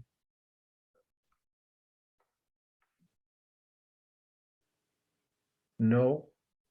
Jean, I don't know if you see something or in the chat, or Marianne, you want to say something? If nobody else takes floor, I just wanted to say that following Alberto's talk, one of the things we're deliberating right now, but it's work in progress, is to see whether we could have a topic in the energy domain for 2023, 2024. So yeah, it might be interesting to see with your pitch in the back of our minds what we can do there. So yeah, thank you for that, Alberto. Yeah. There is a question from Thierry. Thank you, Marianne. Please, Thierry, go ahead. Yeah, sorry. Julia told us that that was the last year for the FPCUP, so the Framework Partnership Agreement on User Uptake of Copernicus. And I would like to ask her if there is a new place for the user uptake in the future framework of Copernicus, or if there is some specific action, I think, to Cassini and USPA on this topic. And it would be nice to have a kind of landscape about the future of user uptake in this. Yeah, thank you for the question. I think it is actually a question addressing the European Commission as they decide on their user uptake strategy. Of course. So what is right is that the Framework Partnership Agreement determines this year, so it's the next year, so it's the Work Program 21, our last one. The activities nonetheless will run until 2025, as an action can run up to 3 years. So there will be still some activities going on. At the moment, we are in exchange with the European Commission, as the feedback from the consortium partners is very clear, and also from the member states that there is a high interest to have an instrument really on the benefit of the user uptake activities of the member states. But as far as we know, the user uptake strategy of the Euro Commission is not that far advanced, so that they really decided on the ongoing on that. But we hope that there will be an instrument, and we are putting efforts on that. Julia, thank you very much. Maybe Thierry, you have to have a bilateral with Julia at a given point or something like that. So just I've seen Martin face was popping up. Martin, you want to say something? Well, it may be a last remark. It's very nice to learn that within the GEO business community, it's not necessarily a fact that they address space data as such. So we learned this from our master classes. So there's something which supply side and also the demand side of the market can be educated on. So we learn this, and not because they don't want to know, but because their assignments from the companies might not focus them on utilization of space data, of Copernicus or other data systems. So this is what we found out during our master classes. For example, for the province of South Holland, that they have an appetite to do so, but it also it is a question about how to use space data sets, and it is within the organization of the departments and businesses as such. So it's not always a technical driven question, but it also from an organizational point of view an issue, which has to be addressed by many companies and also government. Okay, thank you, Martin. I think I will close this pitch session here on your last remark and turn back to Jean, because I guess we have still a presentation. Yes, thank you, Gilles. This brings us, I think this pitch session brings us perfectly into the next session on bringing new opportunities and actors to EuroGEO. And I will immediately hand over to Marianne to lead that discussion. Marianne? Yes, thank you for that, Jan. Yeah, bringing new opportunities and actors to EuroGEO, and then you see names which are probably very familiar to you. So in this case, we are actually talking about EuroGEO as the initiatives and then the new actors and opportunities, because in the overall European or global Earth observation landscape, I think we are not meeting so many new actors, but specifically connected to EuroGEO, there might be. So we found this an important session to hold. I will start with introducing the first speaker. We have 4 speakers in total. We have Pier Giorgio Shadu. You have to say it correct, Pier Giorgio, once you're speaking, because with my Dutch accent, I don't think this is possible. Then we have Audrey Hessen, Michael Kercher and Roya Ayasi. So the first I will give the floor to Pier Giorgio. He's the head of the President's Executive Unit at the Federal Agency for Cartography and Geodesy, and there he's responsible for coordinating his international activities. He has 20 years of experience in strategic and policy issues, as well as international project management in the field of geospatial information. As such, he's been involved in the conception and implementation of the spatial data infrastructure in Germany and in the work related to INSPIRE in Europe. And since the beginning of UN GGIM, and that's where his talk will be about, he has been involved in his strategical and organizational issues, and currently he is actually the chair of UN GGIM in the Europe Working Group on Data Integration. With that, Pier Giorgio, I would like to give you the floor. Thank you very much, Marianne. I hope you can hear me and you can see my slides. So my name is perfect. Thanks. My name is Pier Giorgio Zacchedu. It's an Italian name. I'm sorry for that. And it's double C and double D and H in the middle. So you are not the only one struggling with my name. But it's very nice that I have the opportunity here to present some opportunities for a better cooperation between a regional committee of the United Nations in Europe and the EuroGEO activity. I would like to say a few words on what is UNGGIM, the global geospatial information management about, how does we contribute to the SDG monitoring, because I think that this is the strongest link we could work together with EuroGEO. How it is organized as a regional committee, and what my working group, you mentioned it already, I'm chairing the working group on data integration in Europe, is doing.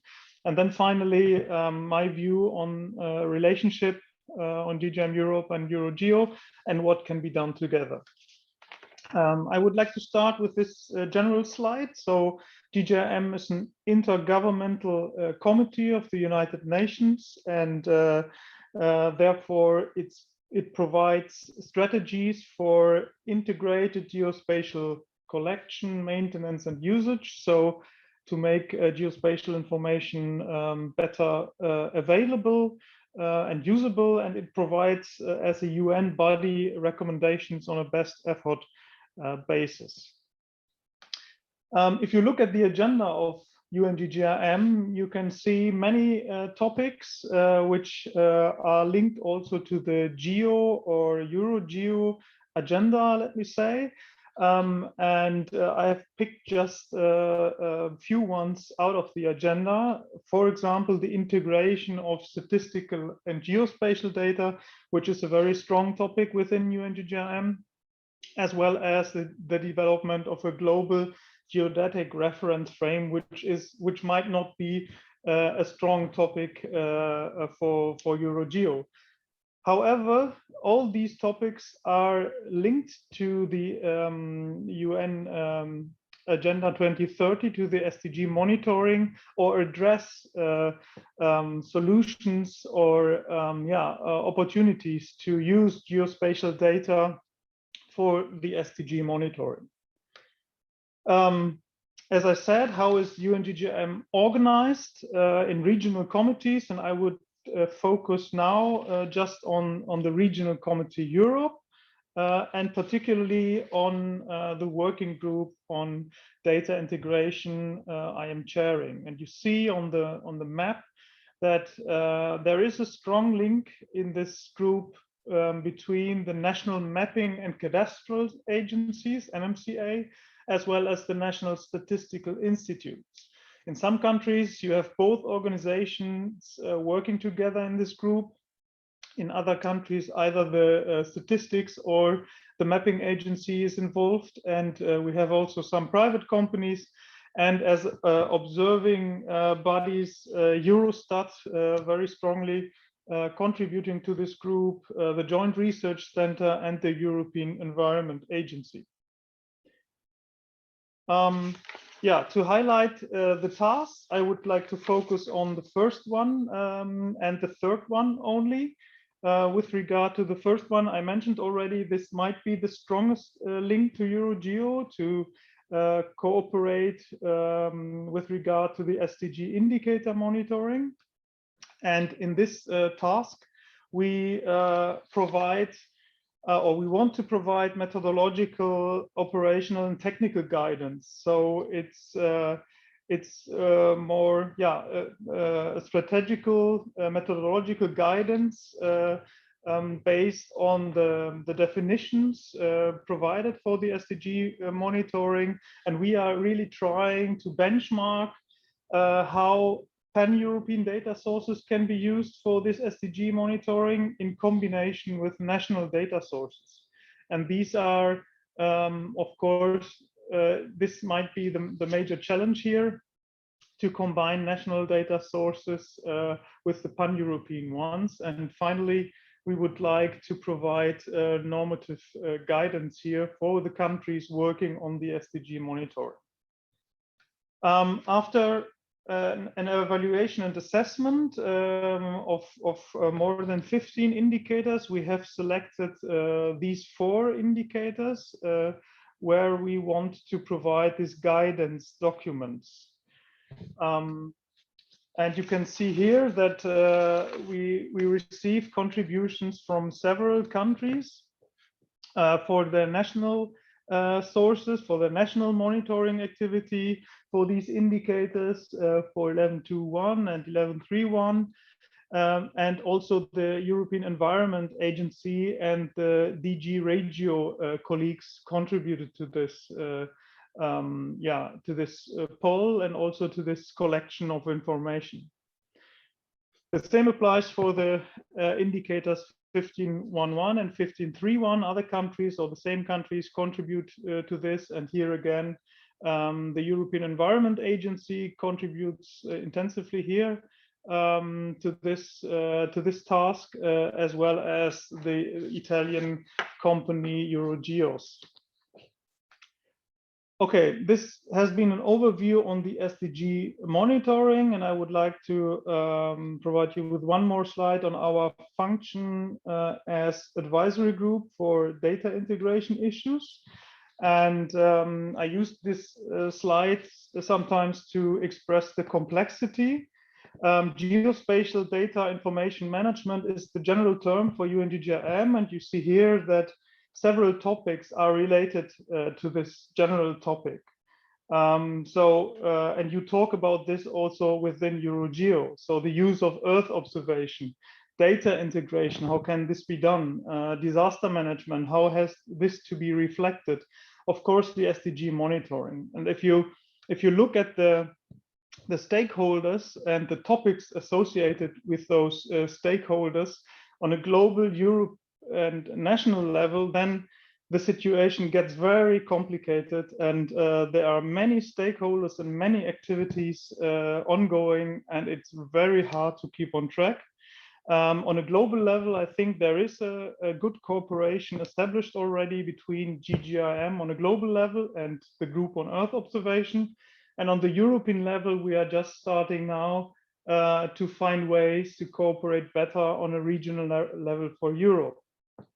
And of course, the statistical offices and the mapping agencies play a role here within the spatial data infrastructure in general, but also in the SDG monitoring. Okay, what can be done as a relationship between GGIM Europe and EuroGEO? I have conducted or created a synopsis providing some information on framework conditions, on the goals, and on previous results. And I see here, and I mentioned that already, that particularly for the focus on the use of Earth observation, there are opportunities here to really work together and to find ways for synergies. You have very concrete and detailed projects here, and GGIM Europe can provide some guidance and methodological documents here in this area. With regard to the general goals as well, I see that your projects have been categorized very specifically, and on the other side, in GGIM Europe, we have more this methodological guidance approach. However, there might be synergies here, as I said already. And with regard to the previous results, I can only refer to my colleagues here at BKG, where we contribute to EuroGEO and to GEO, as well as to GGIM and to GGIM Europe, and we have an exchange. We discuss the issues, and yes, we find synergies here, but this needs to be done in other countries and in other institutions as well. That's at least my opinion. Okay, what can be done together? This is my last slide. Of course, we should somehow establish a regular exchange on activities between the Commission unit responsible for EuroGEO and with the Regional Committee of UNGGIM Europe. There is an executive committee here and a secretariat, and my working group, of course, offering you to provide you with information and to have a regular exchange here. Of course, we should continue to participate and provide information through the workshops, conferences, and plenary sessions, and this is a good starting point today, that I'm here to present to you what UNGGIM is doing. And as far as I have understood, there will be also a presentation at the UNGGIM Europe plenary in October, presenting the activities for EuroGEO. And I'm quite curious to hear about your ideas here. And as I said, this is my last slide. Thank you very much. We have to find synergies and avoid duplication of work. Thank you very much. Thank you, Pier Giorgio. This is actually what I keep saying the whole time. So we're perfectly aligned already with just this. Thank you so much. We were running a bit behind of time, but we're also at this moment in the session running a bit behind of time. But if there's any burning questions, please go ahead. I see one from Emmanuel Mondon. If UNGGIM is also involved in the Gaia X Geo Information Domain Working Group. So I would like to ask you that one, Pier Giorgio, and otherwise I would like to continue to the next one, but please go ahead for this one. If we are contributing to the Gaia X working group? Yeah, Geo Information Domain Working Group is the question. Yeah, I think that my colleagues at BKG, that we have representatives in that group, but not officially as GGIM Europe representatives or as GGIM representatives there. So it's more an interest of my institution. So this might be really a good link. And I will take a note on this, that this might be an opportunity to exchange ideas and information here. Great. Then there's a couple of suggestions where we can link things better together. I would leave that for now, yeah, for you to reflect on, and we can all reflect on that later. And then go on to the next speaker in this session, which is Audrey Hassan. Audrey is the head of the Geo Blue Planet European office in France, hosted by Mercator Ocean International as part of the EU for Ocean Observatory project under the foreign policy instrument. Geo Blue Planet is the ocean and coastal arm of GEO and aims at promoting the sustained development and use of ocean observation for the benefit of society. Audrey holds a PhD in physical oceanography and went on to work as a postdoctoral researcher for several space agencies before taking this task. Audrey, if you're ready, the floor is yours. Thank you, Martin, for the introduction. Let me...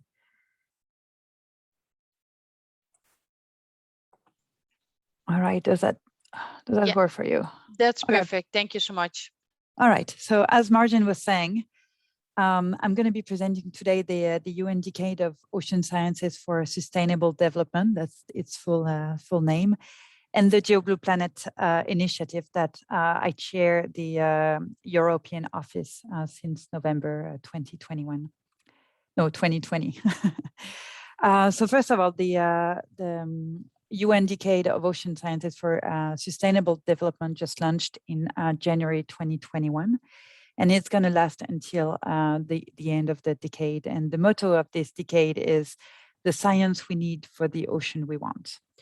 The decade is a convening framework for scientists and actors from government, industry, philanthropy to collectively align research, investment, and initiatives around a set of common challenges.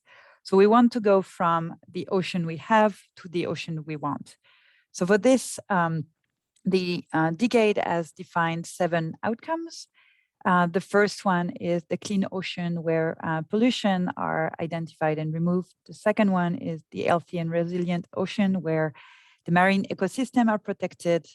Then we have the predicted ocean, where the society has the capacity of predicting future ocean conditions.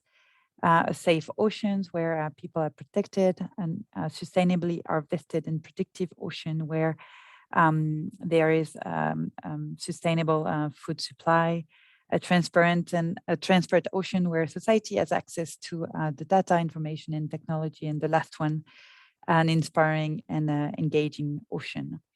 The UN Decade is coordinated by the Intergovernmental Oceanographic Commission, the IOC of UNESCO. So to get from the ocean we have right now to the ocean we want by the end of the decade, there is the ocean science that we need. And it needs to be transformative. It needs to lead to solution for sustainable development by linking generators and users of knowledge, including the strengthening of science policy interface. It also incites behavior changes at the institutional, but also individual levels. So in this context, the GEO Executive Committee called on the GEO community to contribute and support the Ocean Decade, with the Geo Blue Planet initiative leading the engagement. So from, as I was saying, from the ocean that we have to the ocean that we want. In the middle, there is the science that we need. And the Geo Blue Planet initiative will be leading the GEO community for Earth observation-based solutions for the benefit of society. So I will now move to the second part of my presentation that focus on the Blue Planet initiative. So we aim at supporting a sustained development and use of ocean and coastal observation for the benefit of society, because we are the ocean and coastal arm of GEO. So GEO Blue Planet is a network, a big network of many ocean and coastal experts. We also have social scientists with us, and of course, end user representative from stakeholder groups. It is directed by Emily Smail at NOAA. She also leads the US Secretariat. And in November 2020, as I was saying, we created the European Secretariat that I lead. And in a few months, we'll be having a new Secretariat in Asia, in Korea, to be more precise, hosted by KMI. Just a quick note on the European Secretariat. As Marjan was saying, the Secretariat is implemented by Mercator Ocean International here in Toulouse, and it is part of the EU for Ocean Ops FPI project supported by the European Commission. The aim of the Secretariat is to strengthen the European participation and influence in the GEO international partnerships and also in GEO other ocean-related initiatives. So that's my job here at the European Secretariat. So a little bit more on GEO Blue Planet initiative. So we are in line with the 4 engagement priorities of GEO, which are, as you all know, the SDG, the COP15, urban resilience, and the Sendai framework. And we have actions that revolve around our 3 core action areas. So we work in stakeholder engagement, cooperation and co-design, and capacity development. To be more precise, we have 7 thematic working groups. You have them listed here on the right. And for instance, the marine litter and the eutrophication working group answer the SDG 14.1.1A and B. And what we do within those thematic working groups, we work on our core action that can be white papers on Earth observation application, information hubs, building expert networks, or training courses. You have a full list here of examples of the different actions that we lead within the GEO Blue Planet initiative. And just to summarize here, and going back to GEO and the UN Decade, what we try to do is to foster synergies between the GEO activities and the UN Decade. So as I was saying, the UN Ocean Decade encourages transdisciplinary effort to reverse decline in ocean health by 2030.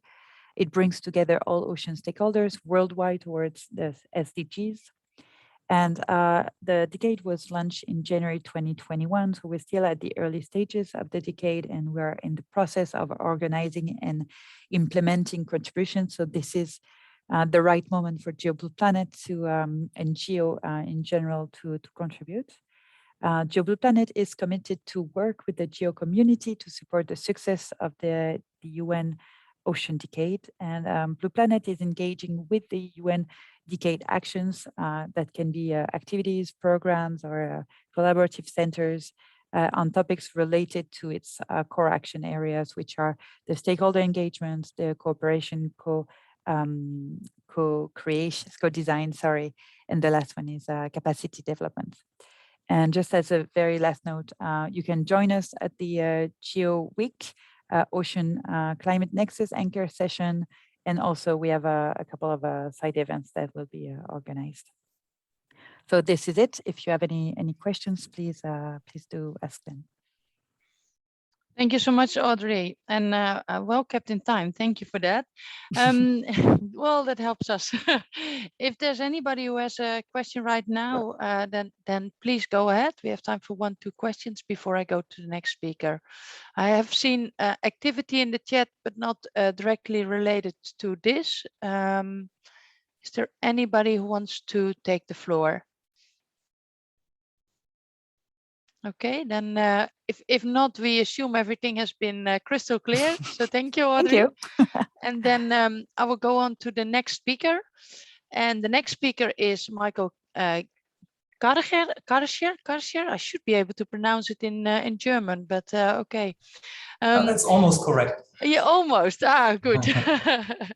What is the correct? Karcher. It's a Okay. CH. Oui. But don't worry. Okay. Well, Michael is a senior scientist in the sea ice physics section of the Alfred Wegener Institute for Polar and Marine Research in Bremerhaven in Germany. His background is in physical oceanography, and he has been working in numerous international, interdisciplinary and cross-sectoral projects, and acted as the assistant coordinator of the Arctic EU project Access. Currently, he is the chair of the Arctic Subarctic Flux Study and the coordinator of the Horizon 2020 Arctic Passion Project. And yeah, just you probably will say something about it yourself, Michael, but I just want to say that tomorrow I'm looking forward to actually having the kickoff of the Arctic Passion Project. So yeah, I think we're a bit behind, in advance of time for that, but good to have you here today. So please go ahead, take the floor. Yeah, thank you very much. Let me start with sharing my screen. Great.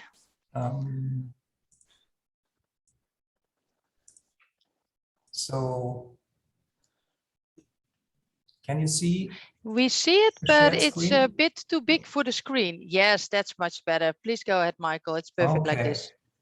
Great. So thanks for the introduction. Yes, indeed, we are going to have our kickoff meeting tomorrow and the day after tomorrow, and we are happy to welcome you as well as a speaker, Marianne.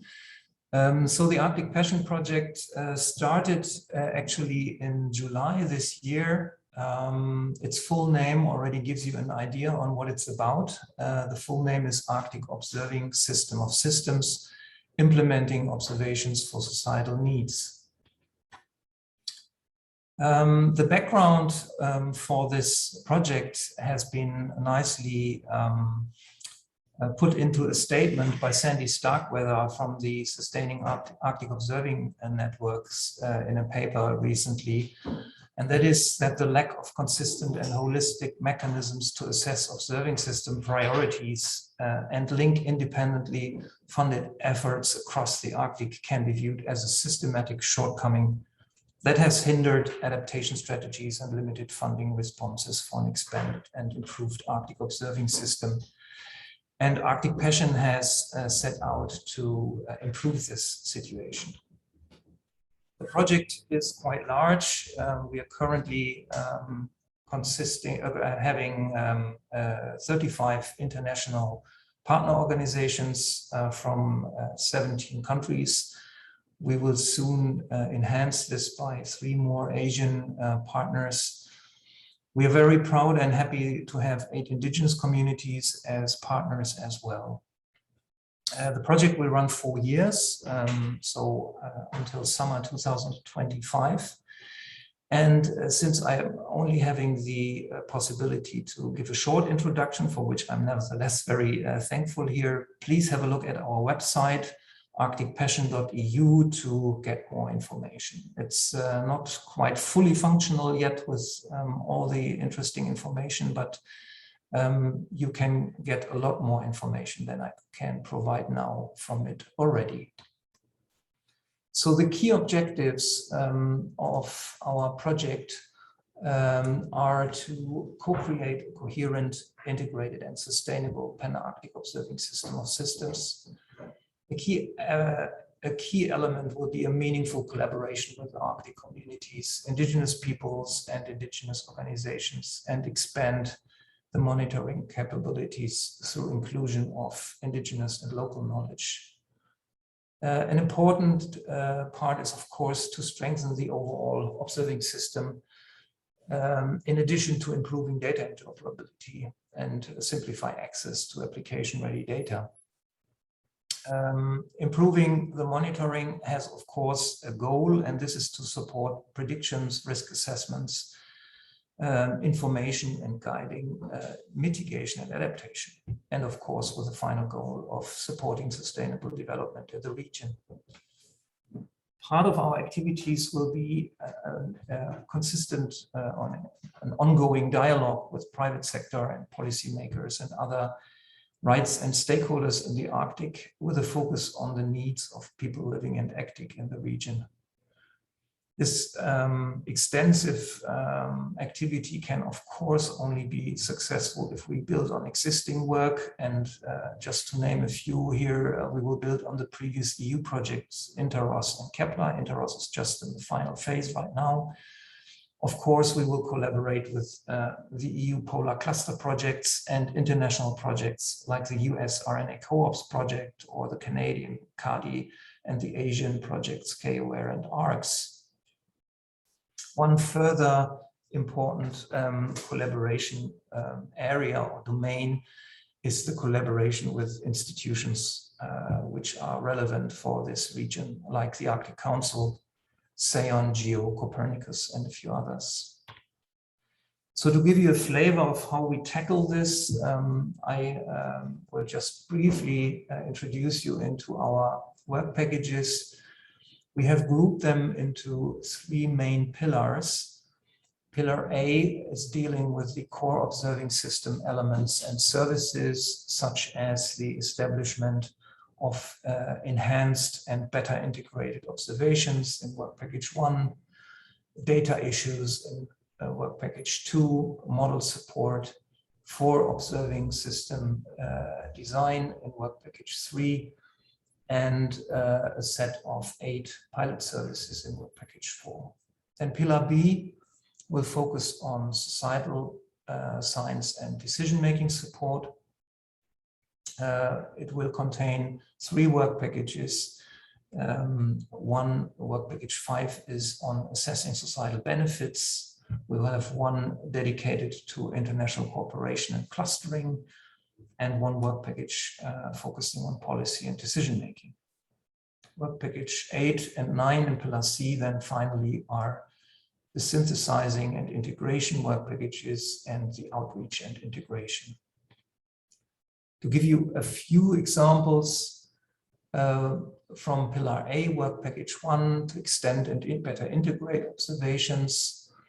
One of the activities we are going to do is to establish a European counterpart to the Pacific Distributed Observatory, which is run by several nations in the Pacific Arctic. And we are going to extend that to the Eurasian Arctic and the Central Basin. This will be a great benefit for a better environmental observing, which is more coordinated than it is going on at the moment. So a few more examples from the other work packages. Work package 2, for example, which is dealing with the improving the data system for Arctic data, is the establishment of an Arctic window of Copernicus, which is supposed to be a one-stop hub for all Arctic relevant Copernicus data. We are doing that in collaboration with CMEMS run at Mercator to align our activities, because in Copernicus currently similar activities are ongoing. Work package 3 then, I mentioned that, is the use of model support for optimizing and effective creation or setup of observing systems. This work package will a lot collaborate with the pilot services we are going to establish, and I will give you just a glimpse of those 8 pilot services and their themes. They are comprised in work package 4, and they will be, we will have one which is dealing with making a better use of oral histories, indigenous and local knowledge, and to map this on actual climate, more traditional science climate data in an event database. This will be a very exciting first ever activity in this direction.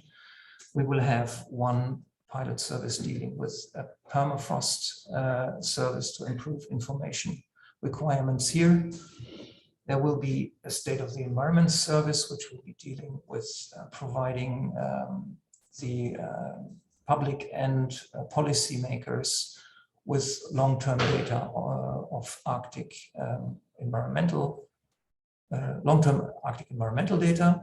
Then we will have one service which will be focusing on wildfires in the Arctic and to better manage and fight them.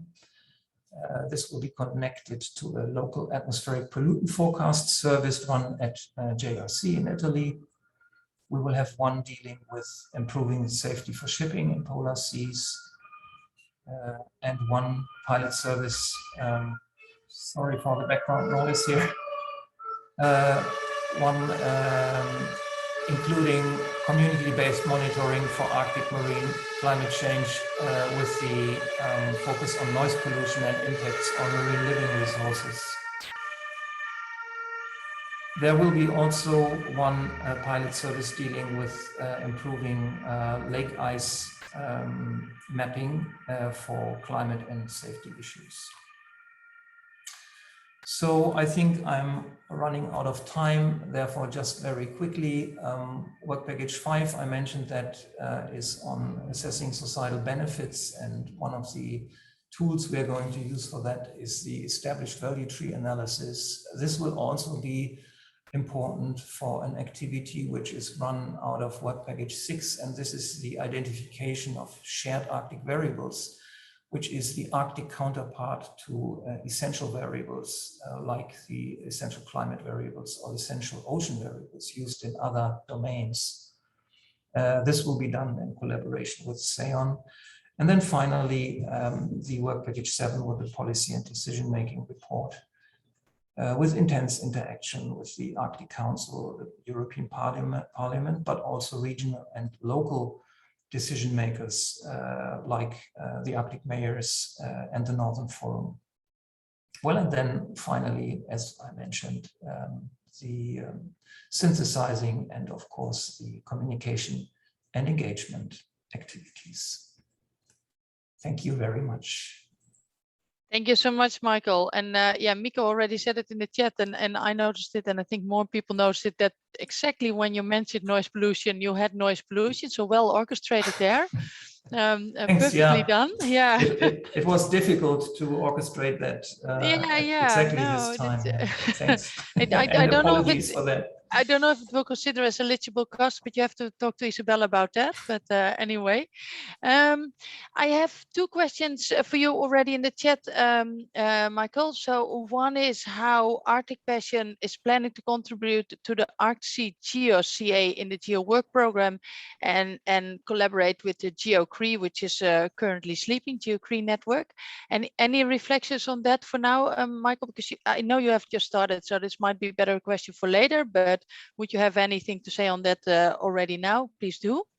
I would not be able to say any detail, to provide any details on that at the moment. Probably Miko, who is responsible in our project, co-leading the work package 6 on also the collaboration with GEO, may want to say more about this. But on the second question I saw with the Geo-Indigenous Alliance, this is certainly a very interesting link, which we should follow up. Thanks a lot, Stephen. Yeah, Miko, if you want to compliment, and I also saw you posting something on the relation to the mission, so you might want to say something on that as well. You have the floor for a short time. Thank you very much. Very shortly.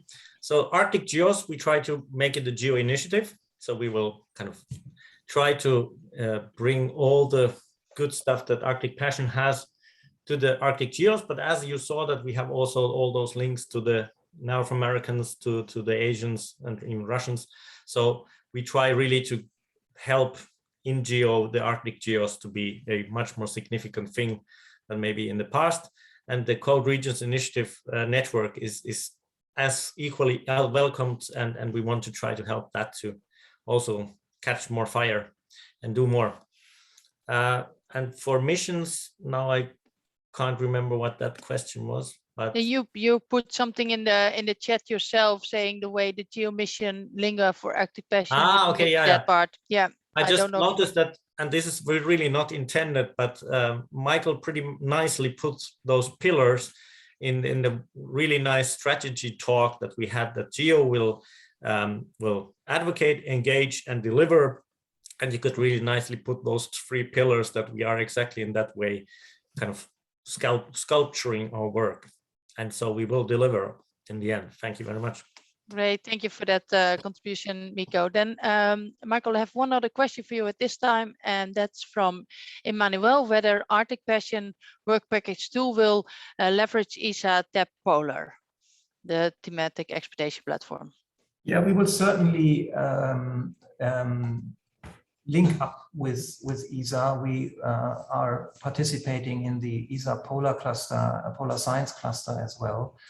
And reach out to this. The Polar TAP is another activity which is trying to make user data or useful data available, better available in one-stop hub. And so there needs to be, I think, a good coordination between what ESA is doing there, Copernicus, and what we are planning, so to avoid any duplication of work, similar to what you mentioned in other contexts before.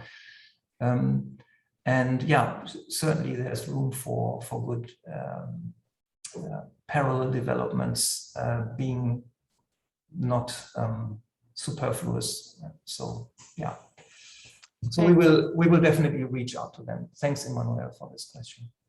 Great, thank you so much. I see a last question, but I think that's maybe more for me or for Gail to answer. But the Arctic Passion is by Wenbo. The Arctic Passion is funded by Horizon 2020. It's the secured funding beyond Horizon 2020. I would say, but Gail, if you feel you should compliment, please do. I would say that for now, this is a Horizon 2020 project, but that does not mean the funding period stops when Horizon 2020 stops. It's funded under the last call for Horizon 2020, but it will continue till the end of this project, which is foreseen, if I remember correctly, in 5 years. So that is secured till the end of the project, yes, for now. And then I'm talking about the period until 2024, and until and including 2024, there's no follow-up call foreseen, because we first, of course, want to see what comes out of this project before considering any follow-up at this time. Gail, I don't know if you want to say anything to complement this, or if you should go to the next one. No, you're perfectly right, Marianne. So I think that we can go to the next presentation. Great, thank you so much. And I see Miko 4 years, you corrected me. Thank you for that. Okay, good. Then, Michael, I'd like to thank you, and we for sure see each other tomorrow again. And with thanks so much for the opportunity, and I'm looking forward to more contributions to EuroGEO in the coming years. Thanks. Thank you so much for that. And thank you for speaking here. And then we go to the very last speaker of this session. And again, apologies for running a bit late, but I hope that's okay for everybody. So as the last speaker, I would like to give the floor to Roya Ayasi. Since 2009, Roya heads the Secretary General of the NEREUS network. And NEREUS stands for the Network of European Regions Using Space Technologies. And this is the Brussels, Belgium-based secretariat and the main interface of the association at European level.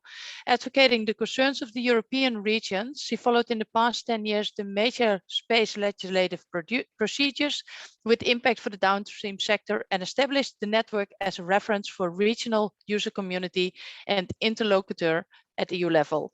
While launching relevant interregional cooperations and partnerships, she contributed to build regional space communities across Europe.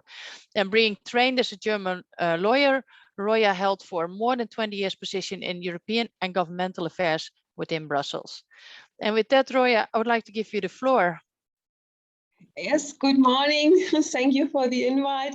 We are glad to be part of this conference. I had a look at our initiatives and like to show you a bit our flagship initiative, which might be interesting for you to see how what you are doing in the scientific context translate to regional and public administrations. And I think in many of the presentations I heard this morning, the UN Sustainable Development Goals were a very important reference. And for me, it's making important that the link of regional and local policy making in Europe is very close to that. We have in Europe the Green Deal agenda, the ambition of the green and climate transition, of becoming carbon neutral. And when you look at the really policy making objectives at regional and local level, then they are very closely linked with the sustainable goals because they are very close to the citizen. And this is also very important for our flagship initiative, Copernicus for Regions. Some of you might know it. We wanted to know at the outset, what is the situation in European regions? How far are they engaged with using Copernicus? How far did the data sets that are part of many of your presentations are really translated into workflows of public, regional, local administrations? And we launched a call across Europe and produced a publication portraying 99 user cases. And I have, and I think I will copy it in the chat, maybe then you can see we have a teaser on the initiative, and images can say so much more than words. I will do it after. And I really recommend you to watch it. You see here on this picture all these photos and images, and it's something very important about the initiative. We made a lot of people across Europe talk about their experiences, share their experience on Copernicus. And Copernicus for Regions is really about community building, and we invite you to become part of this community. We grouped the cases. We collected around 4 application domains with very high relevance for regions. And if you look at them, you will see that they are very closely linked with UN Sustainable Development Goals. And they are built the different user stories are really built according to the same pattern. We look at the challenge, we look at what is the space-based solution in the respective domain, and the focus is on regional and local authorities. That's the difference to other collections that exist, that we look what is the benefit for public policy making, what is the benefits for territories, environmental planning, but in terms of public policies and benefits for the citizen. We are currently now involved to revisiting all those 99 stories. We had the call in 2018, published the publication, and we want to look now, 2-3 years after, what happened to those stories. And a lot of them were also research projects in how far have they been translated into procedures in administrations, in how far have they procedure translated into routines and concrete products and services that are used by the public sector. One thing I like to share with you from the response we got to our original Copernicus for Regions call, we could see some tendencies. And even now, when continuing to work on the initiative and producing more tools and engaging more and more in the dialogue with the stakeholder community, because one important issue of the initiative is to continue the dialogue in different formats of events. We started with Parliament events, bringing user experiences to the European Parliament, discussing it with politicians, talking to the assistants of politicians, because they are the ones that write often the speeches and the legislative analysis, and showing them what does Copernicus mean for people, for citizen, for local policymaker. And one of the tendencies we observed is that from all the domains, there is a very strong focus: agriculture, food, forestry. We received most contributions from this sector, followed by biodiversity and environmental protection. And in those areas, we analyzed the cases we got also according to a user maturity level ranging from 1 till 5. And the most mature cases were in those areas. I put you here from from this area we received the most contributions, some quotes, and that was what this collection is really about compared to other collections, that we look how does the user perceive Copernicus, what is the game changer for them, and that we make the public sector representative really comment how and what is the added value for them. How did Copernicus change their work, their life? I chose one example I wanted to show you from this forestry chapter to show you how is it organized.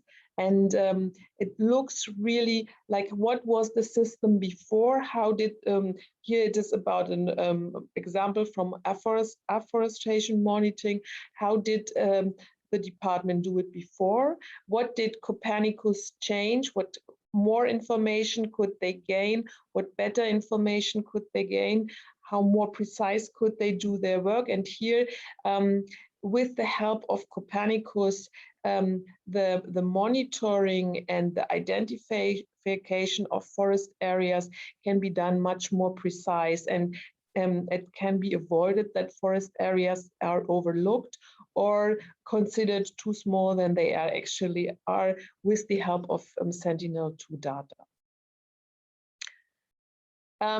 I like to invite you, we are having tomorrow a new webinar, because one of the new sessions of Copernicus for Region is that we work now with digital formats, that with a series of 5 webinars around the Green Deal, the green and climate transition, we bring new cases to the floor in the form of a digital event.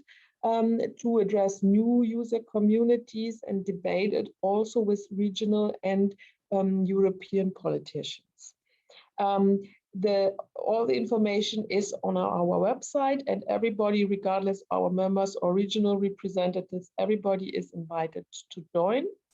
And one activity that's currently taking place is this consultation and looking at those stories we had collected 3 years ago and to look what happened to them. And in the last webinar, we want to bring users to this user cases to the stage where there is an evolution, where we can really pinpoint Copernicus has made an evolution and is being used much more and more.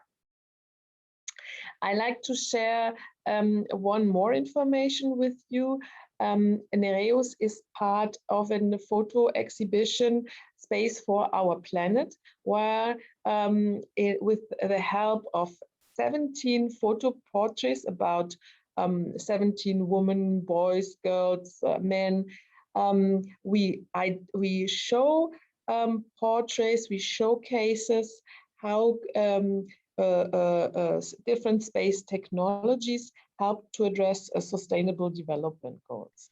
The website is already online. You can have a look at the portraits, and the exhibition will be opened next week in Brussels in front of the European Parliament.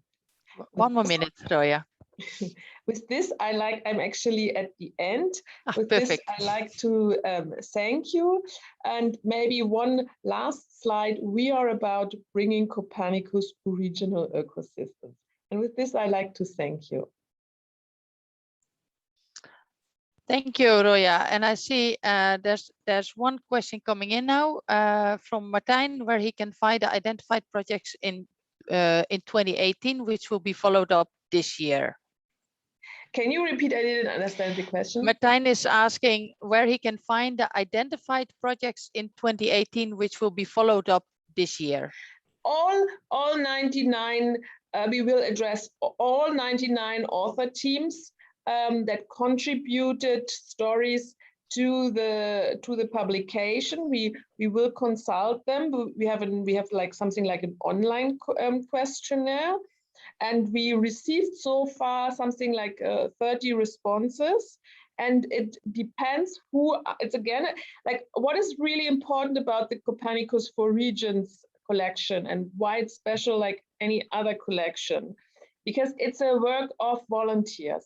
Everybody who contributed, everybody who worked as a reviewer, and everybody who takes the floor does this as a volunteer. Does this to help us get a better picture about Copernicus and wants to be part of a community. So what we can tell you about this update and can show you about the evolution depends very much on the input and the efforts of the authors and the people involved. Okay, thank you for that. And then the last question, but I will leave that to you to put in the chat after, is whether you could please send the link for the webinar. So we'll leave the chat open for a bit. So please, Roya, go ahead. I will do right away. Perfect. Thank you so much, Roya, and thank you so much also to Michael, Pier Giorgio, and Audrey. This was really interesting and inspiring. And then I will give the floor back to Sean, seeing how we can solve what is running out of time program by now. Thank you all, and back to you, Sean.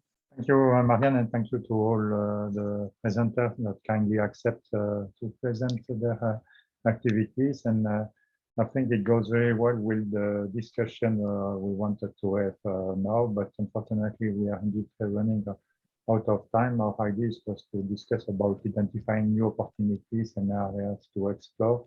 But we have seen already in this very interesting and diverse landscape of EuroGEO implementation that all those applications really demonstrate the benefits of engaging in participating in cooperating in combine and coordinate the activities when it and if it's needed.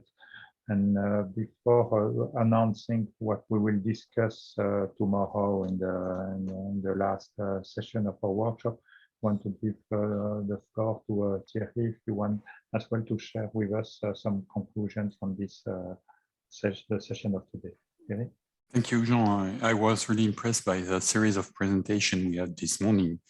It's really rich, complex, and really contributing to all the landscape we have in front of us in GEO. So that's a continuous process in terms of implementation that we are doing. So it's, let's say, the place here in this workshop where we just take a picture of what's happening, but I understood from the different presentation and the different opportunity we had this morning in presentation that the future is really open and bright.